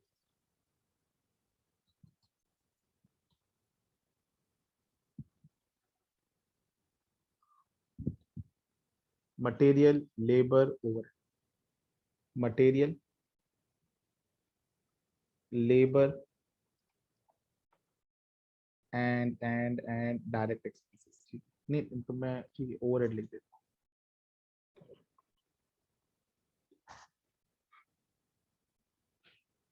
सब मटेरियल 2 टाइप के हैं,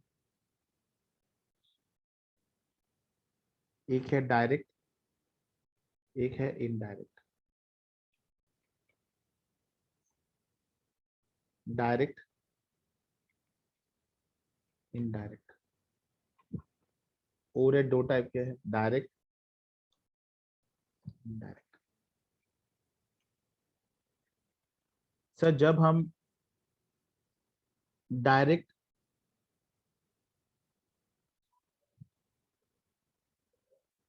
डायरेक्ट मटेरियल, डायरेक्ट लेबर और डायरेक्ट ओवरहेड को ऐड करते हैं, तीनों को ऐड करते हैं, direct material, direct labour and direct overhead को ऐड करते हैं, तो हमें प्राइम कॉस्ट मिलता है। क्या मिलता है? Prime cost.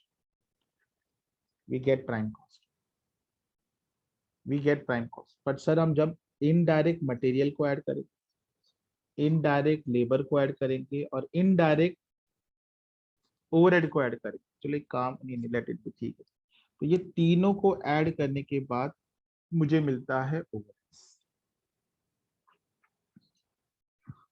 Overheads. So now what is prime cost, what is overhead, that we are going to discuss in coming time. Coming time हम लोग डिस्कस करेंगे। लेट अस स्टार्ट एनीवे, जितना होता हम लोग करेंगे डिस्कस। चलो आ जाओ सर, हम लोग स्टार्ट कर रहे हैं what now, we are going to start with element of cost. Sir element of cost में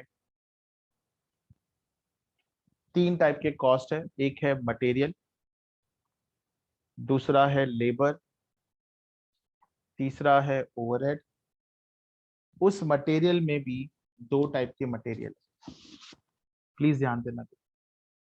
एक है डायरेक्ट मटेरियल, एक है डायरेक्ट मटेरियल और दूसरा है इनडायरेक्ट मटेरियल। इनडायरेक्ट मटेरियल, बेटा डायरेक्ट मटेरियल का मतलब क्या होता है? सर डायरेक्ट मटेरियल का मतलब वो मटेरियल होता है जो प्रोडक्ट में ट्रेसेबल होता है, ट्रेसेबल, आइडेंटिफाइड होता है, आइडेंटिफाइड। Try to understand. मतलब सर जैसे कि फॉर एग्जांपल मैंने ना कार बनाया, कार मैन्युफैक्चर, तो कार में विंडो दिखता है, कार में मिरर दिखता है, कार में सीट दिखता है, सीट बेल्ट दिखता है। मतलब जिस कॉस्ट को हम ट्रेस कर सकते हैं या आइडेंटिफाई कर सकते हैं, उस मटेरियल को हम डायरेक्ट मटेरियल कहते हैं। और जिस कॉस्ट को हम लोग ट्रेस नहीं कर सकते या आइडेंटिफाई नहीं कर सकते, मैं रिपीट कर रहा हूं, जिस कॉस्ट को हम ट्रेस नहीं कर सकते या आइडेंटिफाई नहीं कर सकते, उसे हम लोग इनडायरेक्ट मटेरियल बोलते हैं। सो जैसे कि फॉर एग्जांपल कार बनाते वक्त बट ऑब्वियस है उसकी ऑयलिंग हुई रहेगी, ग्रीसिंग हुई रहेगी या हुई नहीं रहेगी? हुई रहेगी। वायर्स यूज हुआ रहेगा, यस। कितना हुआ है पता है क्या? नहीं पता। मतलब सर ऐसे मटेरियल जिसको हम लोग प्रोडक्ट में डायरेक्टली ट्रेसेबल नहीं कर सकते या आइडेंटिफाई नहीं कर सकते, उसे हम लोग बोलते हैं इनडायरेक्ट मटेरियल। बेटा अगर मुझे सिंपल वर्ड में अगर लिखना है उसको, सीधे और सिंपल वर्ड्स, तो मैं लिखूंगा direct material are those costs which can be identified, can be identified, identified on a per unit basis। Sir मैंने कितना यूनिट यूज किया है? जैसे कार में फोर फोर व्हीकल यूज किया, सॉरी दो मिरर यूज किए हुए, चार टायर यूज किया हुआ है, राइट? तो वी कैन आइडेंटिफाई कि कार बनाते वक्त कितने पार्ट्स या कितने यूनिट्स यूज हुए हैं। But under indirect material cannot be identified, cannot be identified on per unit basis। कि सर मैंने कार बनाते वक्त कितना वायर यूज किया, नहीं फाइंड कर सकते। कितना ऑयल यूज किया, कितनी इलेक्ट्रिसिटी यूज की, क्योंकि मुझे रोबोट लगेंगे, मशीन्स को चलाने के लिए रोबोट लगेंगे, बराबर है? तो रोबोट को चलाने के लिए पावर लगेगा, कितना पावर यूज किया, मैं उस कार में कितना पावर यूज किया, वो आइडेंटिफाई नहीं कर सकता हूँ। उसे हम लोग, एग्जाम्पल बता रहा हूँ बेटा, ध्यान। अभी मैं मटेरियल की बात करूँ तो मटेरियल में अभी देखो यहाँ पे उसने एग्जाम्पल दिया हुआ है, एग्जाम्पल दिया हुआ है, जैसे कि मटेरियल में ऑयल एंड ग्रीस है, ऑयल एंड ग्रीस है फॉर क्लीनिंग मशीन। मुझे बताओ क्या सारे मशीन को क्लीन करने के लिए सेम क्वांटिटी का, मैं क्वांटिटी बोल रहा हूँ, क्या सेम क्वांटिटी का रॉ मटेरियल, सेम क्वांटिटी का ऑयल लगता है? Yes, asking everyone. चलो जल्दी जल्दी। नहीं सर। क्या सेम स्पेयर पार्ट्स फ्यूल लगता है? सम सब नॉर्मली जो फ्यूल यूज करते हैं हम लोग हर मशीन में, क्या सारे मशीन में सेम फ्यूल लगता है? नहीं सर। अभी जैसे उन्होंने बोला कि गारमेंट फैक्ट्री में जब हम लोग कॉटन को क्लोथ में कन्वर्ट करते हैं, तो मुझे बताओ क्या सारे कपड़ों को धागा एंड बटन भी सेम लगता है, सेम क्वांटिटी के लगता है? नहीं सर। तो डायरेक्ट मटेरियल वो मटेरियल होता है जिसको हम लोग इजीली ट्रेसेबल या आइडेंटिफाई नहीं कर सकते, इजीली आइडेंटिफाई नहीं कर सकते। डायरेक्ट मटेरियल वो मटेरियल होते हैं जिसको हम लोग इजीली आइडेंटिफाई कर सकते हैं। जैसे कि सर मैंने वुड से फर्नीचर कन्वर्ट किया, सर फर्नीचर में मुझे क्या दिखा? सर फर्नीचर में आपको वुड दिखा, तो would is a direct material. Sir steel से मैंने कबर्ड बनाया, सर कबर्ड में क्या दिखा? स्टील दिख रहा है, दैट इज डायरेक्ट मटेरियल। बात समझा? ये ध्यान देना। बट वुड को कन्वर्ट करते वक्त मैंने जब फर्नीचर बनाया तो उसमें मैंने फेविकॉल यूज किया था, it's an indirect material. Nails use किए थे, indirect material. Sellotape use किया था, that is indirect material. Polishing paper use किया था, इनडायरेक्ट मटेरियल। ये ध्यान देना। वैसे ही लेबर्स भी होता है। लेबर्स भी दो टाइप के होते हैं, one is direct labour and second is indirect labour. Direct labor and indirect labor. Direct labor is also called as skilled labor, and indirect labor is called as unskilled labor. Unskilled बोलो या semi skilled बोलो,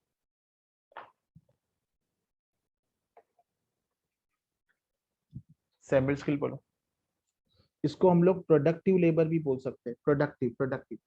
sir direct labour वो labour है जिसके बगैर production होने वाला नहीं है, उसकी प्रेजेंस मस्ट है for converting raw material into finish goods.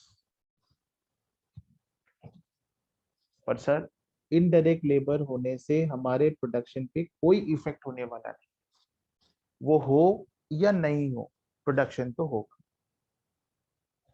तो यहाँ पे उसने क्लियरली बोला है, प्लीज ध्यान दो। What is been told? Sir direct labours which can be directly allotted to various unit of production, और ये cannot be directly charged to particular unit of product is known as indirect labor।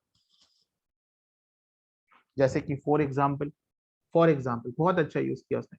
Sir carpenter है, बड़ा company, furniture manufacture करता है, carpenter direct labour है। But sir उस factory में जो वॉचमैन है, स्टोर कीपर है, उस फैक्ट्री में सिक्योरिटी गार्ड है, उस सिक्योरिटी में उस ऑफिस में जो स्टाफ्स होते हैं जो ऑफिस में काम करते हैं, बेटा देखो मैन्युफैक्चरिंग कंपनी जहाँ पे वुड को फर्नीचर में कन्वर्ट किया जाता है, वुड को फर्नीचर में कन्वर्ट करने का जो काम करता है वो कौन है? वो डायरेक्ट लेबर। बात समझा? तो हु आर इनडायरेक्ट लेबर? सो उस कंपनी के जो स्टाफ है, जो ऑफिस में बैठकर उसकी अकाउंटिंग करता है कि कितना रॉ मटेरियल खरीदा, कितना बेचा, कितना प्रॉफिट अर्न किया, उनको जो सैलरी दी जाती है वो इनडायरेक्ट लेबर। सो गेट पे जो सिक्योरिटी गार्ड है उसको जो सैलरी दिया जाता है वो इनडायरेक्ट लेबर है। बिकॉज एक बेटा ध्यान दो, जब भी मालिक उस फर्नीचर की सेलिंग प्राइस फिक्स करता है, तो उस सेलिंग प्राइस में मैंने एक्चुअल लेबर को कितना दिया, स्टाफ को, सिक्योरिटी गार्ड को, स्टोर कीपर को कितना दिया, सारे लोगों का सैलरी ऐड करके उस पर्टिकुलर प्रोडक्ट के कॉस्ट में ऐड करता है और बाद में सेलिंग प्राइस फिक्स करता है। बात समझा या नहीं समझा? बात समझा या नहीं समझा? It's very important. तो सर स्टोर कीपर का काम फर्नीचर बनाना नहीं है, बट स्टोर कीपर की सैलरी कहीं ना कहीं डायरेक्टली इनडायरेक्टली रिलेटेड टू हूँ, रिलेटेड टू फर्नीचर। इसलिए हम लोग उसको बोलते हैं कि sir indirect labour cost which can not be directly charge to a particular unit of production. So वो प्रोडक्शन के कॉस्ट में इंक्लूड नहीं है, बट सर मैंने वो स्टोर कीपर को इसलिए रखा क्योंकि वो प्रॉपर रॉ मटेरियल मंगा सके और एक्चुअल लेबर को टाइम पे मटेरियल मिल सके, इसके लिए मैं उसको सैलरी दे रहा हूँ, और वो सैलरी मेरे लिए क्या है? Indirect labour. क्या है? Indirect labour. बात समझा या नहीं समझा? चलो मुझे बताओ अभी आपको क्या समझा ना, मैं एक एग्जांपल लेता हूँ, अब मुझे पता चलेगा आपको क्या समझा। मैंने डायरेक्ट लेबर का एग्जांपल, चलो मुझे कैलकुलेटर मैन्युफैक्चर करना, कैलकुलेटर मैन्युफैक्चर करा, आप मुझे बताओ कि ये डायरेक्ट मटेरियल है या इनडायरेक्ट मटेरियल। डिस्प्ले, डिस्प्ले, चलो जल्दी, मैं क्वेश्चन पूछ रहा हूँ, ये सेल डायरेक्ट, लगेगा सर। डायरेक्ट मटेरियल है या इनडायरेक्ट मटेरियल। नहीं नहीं, मेरे को मैसेज करो, मैसेज करो, मैसेज करो, डायरेक्ट मटेरियल, क्योंकि सर आप ट्रेस कर पा रहे हो कि एक ही डिस्प्ले लगा हुआ है। ठीक है, चलो मुझे बताओ, बटन्स यूज होते हैं, बटन्स, बटन्स कैलकुलेटर में, क्या ये डायरेक्ट है या इनडायरेक्ट। वेरी गुड, मतलब आपको समझ में आ गया, मैं भी यहाँ पता नहीं, अननेसेसरी। चलो वो कैलकुलेटर जिस फैक्ट्री में बनता है, उस फैक्ट्री में कुछ स्टाफ काम करते हैं, staff salary, no no not staff salary, material का एग्जांपल लेना ना मुझे, जस्ट वेट, मटेरियल का एग्जांपल लेना है। ठीक है, बैटरीज, सर बैटरीज यूज होता है उसमें, sale sale sale sale sale sale, हाँ very good, direct, direct material, very, समझ में आती, thank you thank you thank you. चलो एक एग्जांपल ले रहा हूं मैं, सर उस पर्टिकुलर कैलकुलेटर कंपनी में जो कैलकुलेटर बनाने वाला स्किल्ड लेबर है, स्किल्ड स्किल्ड स्किल्ड लेबर, वो कौन है, डायरेक्ट लेबर है या इनडायरेक्ट लेबर है। डायरेक्ट लेबर, बराबर है। Watchman, watchman indirect labour, supervisor, supervisor indirect labour, चलो ठीक है, इनडायरेक्ट लेबर। अभी मैं एक्सपेंसेस की बात कर रहा हूँ, एक्सपेंसेस की बात कर रहा हूँ। रेंट, रेंट, रेंट डायरेक्ट कहाँ से आया है, फिर से वही बात कर रहे हैं, rent is not direct, please ध्यान दो। क्या रेंट का अमाउंट आप कैलकुलेटर में ट्रेस कर पाते हो, नहीं ना, ऐसा तो नहीं हो रहा है। कितना ईमानदारी से मैं बता रहा हूँ, वैसे ईमानदारी से बताता हूँ, दैट इज अ डिफरेंट, पता नहीं। कैलकुलेटर के लिए और रेंट आएगा, ठीक है। आपको पता है बेटा, कोई इलेक्ट्रॉनिक डिवाइस क्लीन करने के लिए हमारे पास क्लीनिंग सॉल्यूशन होता है, spray kind of, spray kind of, spray kind of, is it direct indirect, is it direct indirect, सोच के बताना, सोच के बताना। Very good, indirect. डायरेक्ट कहाँ से आया, दर्शिता, दर्शी, डायरेक्ट कहाँ से आया, प्लीज ऐसा नहीं करो यार, मुझे बताओ आपको क्यों लगता है ये डायरेक्ट है, मुझे बता आपको क्यों लगता सर वो मटेरियल इम्पोर्टेंट है, उसके बिना कैसे चलेगा। सो है। नहीं नहीं, it is not material, it is an expenses. बिना स्प्रे का क्या कैलकुलेटर आप बेच नहीं पाते। अरे स्प्रे की बात हाँ कर, सर, क्लीनिंग सॉल्यूशन होता है ना, स्प्रे, स्प्रे, क्या हाँ वो सर स्प्रे आप समझा। हर कैलकुलेटर पे अप्लाई करते हो, नो। जो थोड़ा खराब हुआ है, जिसपे डस्ट लगा है, उसके ऊपर स्प्रे करते हो ना, क्या वो क्वांटिटी आप हर एक कैलकुलेटर पे अप्लाई करते हो, आंसर इज नो। आप जब न्यूली कैलकुलेटर परचेज करते हो तो कितना नया लगता है, वो लगता नहीं लगता है, लगता है। तो वो स्प्रे जो होता है किसी कैलकुलेटर पे यूज होता है, किसी पे नहीं होता है। सर यूज वहीं पे होगा जहाँ पे दाग लगा होगा। उसको क्लीन करने के लिए हम लोग नॉर्मली क्या करते हैं, क्लीनिंग सॉल्यूशन यूज करते हैं। ठीक है चलेगा, चलो और कोई एग्जांपल चाहिए या समझ में आ गया। गॉट इट, पक्का ना, आगे बढ़ू, आगे बढ़ू क्या, ठीक है। सो इनडायरेक्ट एक्सपेंसेस की बात करें, बस लास्ट पार्ट, लास्ट चैप्टर हम लोग नेक्स्ट लेक्चर में करेंगे। सर अदर एक्सपेंसेस का मतलब क्या, एक्सपेंसेस मतलब वो एक्सपेंसेस जिसमें मटेरियल और लेबर दोनों नहीं, दोनों नहीं है। मतलब मटेरियल और लेबर को छोड़ने के बाद बाकी के जो खर्चे होते हैं, जैसे कि sir royalty on manufacture, hire charges, hire मतलब machinery hire charges, depreciation, travelling expenses, rent and rates, heating, salary, ये सारे क्या है एक्सपेंसेस। अभी मुझे बताना है इसमें डायरेक्ट कितने, इनडायरेक्ट कितने। सर डायरेक्ट एक्सपेंसेस वो एक्सपेंसेस है वो डायरेक्टली स्पेसिफिक यूनिट से कंसर्न रखते हैं, पर उसमें लेबर नहीं चाहिए, लेबर मटेरियल छोड़ के ऐसा कोई खर्चा जो डायरेक्टली स्पेसिफिक यूनिट से जा रहा है। जैसे कि सिंपल एग्जांपल बता रहा हूँ, मैं सिंपल एग्जांपल बता रहा हूँ, try to listen, try to listen. Sir colleges की जो टीचर्स होते हैं, बराबर है, बराबर है सर, वो क्या करते हैं, बुक को ऑथर करते हैं, बराबर है बेटा। किसी बुक, मान लो कॉस्ट अकाउंट्स का बुक का ऑथर है, उसको ऑथर करने के बाद वो अपना राइट्स किसको देते हैं, पब्लिकेशन वाले को। पब्लिकेशन वाला क्या करता है, बुक प्रिंट करता है।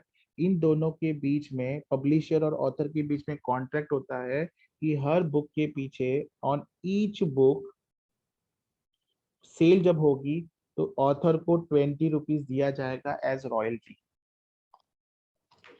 मुझे बताओ 20 रुपीज जो रॉयल्टी है, क्या ये डायरेक्ट कॉस्ट है या इनडायरेक्ट कॉस्ट है? पब्लिशर ने बोला ऑथर को, देखो सर मैडम, अगर आपका एक बुक सेल होता है, आपने अपना राइट्स दिया, मैं आपका नाम यूज कर रहा हूँ, और मुझे पूरा भरोसा है कि आपका नाम मार्केट में बहुत ज्यादा पॉपुलर है, और आपके हर एक बुक पे मैं आपको 20 रुपीज क्या दूंगा, रॉयल्टी दूंगा। My question to you all, whether it is direct expenses और indirect expenses? Yes sir, it is direct expenses, क्योंकि सर एक बुक पे 20 रुपए का खर्चा होता है, यहाँ पे आप उस पर्टिकुलर एक्सपेंसेस को इजीली ट्रेस कर पा रहे हो। बात समझा या नहीं समझा? अभी travelling expenses, travelling expenses listen very care. Sir example बता रहा हूँ, मैं किसी पब्लिकेशन वाले की पब्लिसिटी मार्केटिंग नहीं कर रहा हूँ। Let us assume says publication, I hope आपको पता होगा, says publication is a very popular publication house. मान लो वो वडाला में है, ठीक है, यस सर। अभी सर वो एक कॉलेज में आता है, कल्याण में, कल्याण के कॉलेज में आता है, ही गोज इन घाटकोपर के कॉलेज में जाता है, बरोबर है, और वो एक पनवेल के कॉलेज में जाता है। बेटा बुक्स तो वो कॉस्ट अकाउंटिंग की ही बेच रहा है, जिसका सेलिंग प्राइस है 100 रुपीज। मुझे बताओ अगर वो बुक पनवेल में वो ड्रॉप करे, कल्याण में ड्रॉप करे और घाटकोपर में ड्रॉप करे, क्या तीनों का ट्रैवलिंग एक्सपेंसेस एरिया के हिसाब से अलग अलग होगा या नहीं होगा? होगा। तो सबसे कम घाटकोपर में लगेगा उसको, सबसे कम, मान लो उसको ट्रैवलिंग करने के लिए 20 रुपीज लगता है, कल्याण में नहीं, 20 कम ले लेता हूँ, 10 रुपीज ले लेता हूँ। कल्याण में उसको 40 रुपीज लगता होगा, पनवेल को उसको 50 रुपीज लगता होगा, एग्जाम्पल बता रहा हूँ। तो मुझे बताओ क्या उसकी कॉस्ट ट्रैवलिंग कॉस्ट के हिसाब से चेंज होती रहती है या सेम रहती है? सब कॉस्ट तो सेम है। क्या वो एक पर्टिकुलर बुक्स के ऊपर कॉस्ट जो इंकर्ड करता है ट्रैवलिंग करके, क्या वो फिक्स्ड है या चेंजेबल है? क्या वो डिटरमाइन कर सकता है इस पे कितना कॉस्ट इंकर्ड हो रहा है? नहीं सर। तो ऐसे कॉस्ट को हम लोग क्या बोलते हैं, डायरेक्ट बोलेंगे या इनडायरेक्ट बोलेंगे? बोलो, इनडायरेक्ट बोलेंगे, बट ऑब्वियसली नाउ देखो उसने क्या बोला, डायरेक्ट कॉस्ट में जैसे कि हायर ऑफ स्पेसिफिक इक्विपमेंट और मशीनरी सर मैंने मशीनरी रेंट पे ली। इनडायरेक्ट एक्सपेंसेस में पोस्टेज एंड टेलीग्राम, सर मान लो मैंने सेठ वाले को बोला, मैं कल्याण में रहता हूँ, मैंने उसको बोला कुरियर करो, क्या करो, कुरियर करो। उसने कल्याण में मुझे कुरियर किया, उसको कुरियर चार्जेस 50 रुपीज आया। बट वही पर्सन जो वडाला में रहता है, वो कुर्ला में रहकर कर मान लो बोलेगा कुरियर करो, तो बट ऑब्वियस कुरियर का चार्जेस तो कम रहेगा because of distance and location. एक पर्सन पूना में है, उसने कुरियर करवाने के लिए बोला, सेठ पब्लिकेशन वाले को चार्जेस अलग होगा बेस्ड ऑन।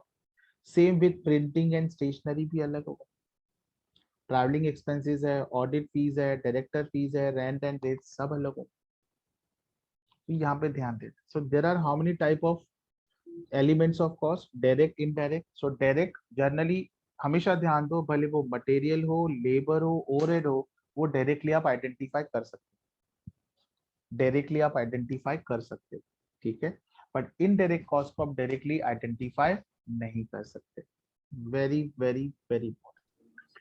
भले वो मटेरियल में डायरेक्ट हो, लेबर में डायरेक्ट हो, या ओवरहेड में डायरेक्ट है उसको डायरेक्ट ही बोला जाएगा, जो इजीली आइडेंटिफाई। अगर वो आइडेंटिफाइबल नहीं है, मटेरियल है तो इनडायरेक्ट मटेरियल, लेबर है तो इनडायरेक्ट लेबर, ओवरहेड है तो वो इनडायरेक्ट। किसी को कोई डाउट पूछना है पूछो, नहीं पूछना है please make sure that you are going through this part very properly इसको गो थ्रू करना है। नहीं गो थ्रू करेंगे तो समझने में थोड़ी दिक्कत हो। ठीक है, anybody want to ask any doubt? Giving you 2 minutes, किसी को कुछ पूछना है?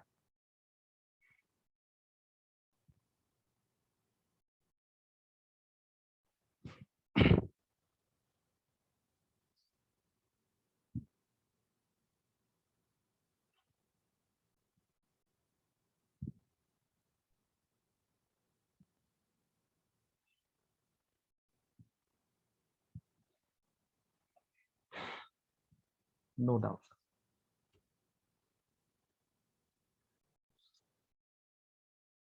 ठीक है, then since there is no doubt, we will wind up our session here only. Thank you very much. God bless you all. Take care.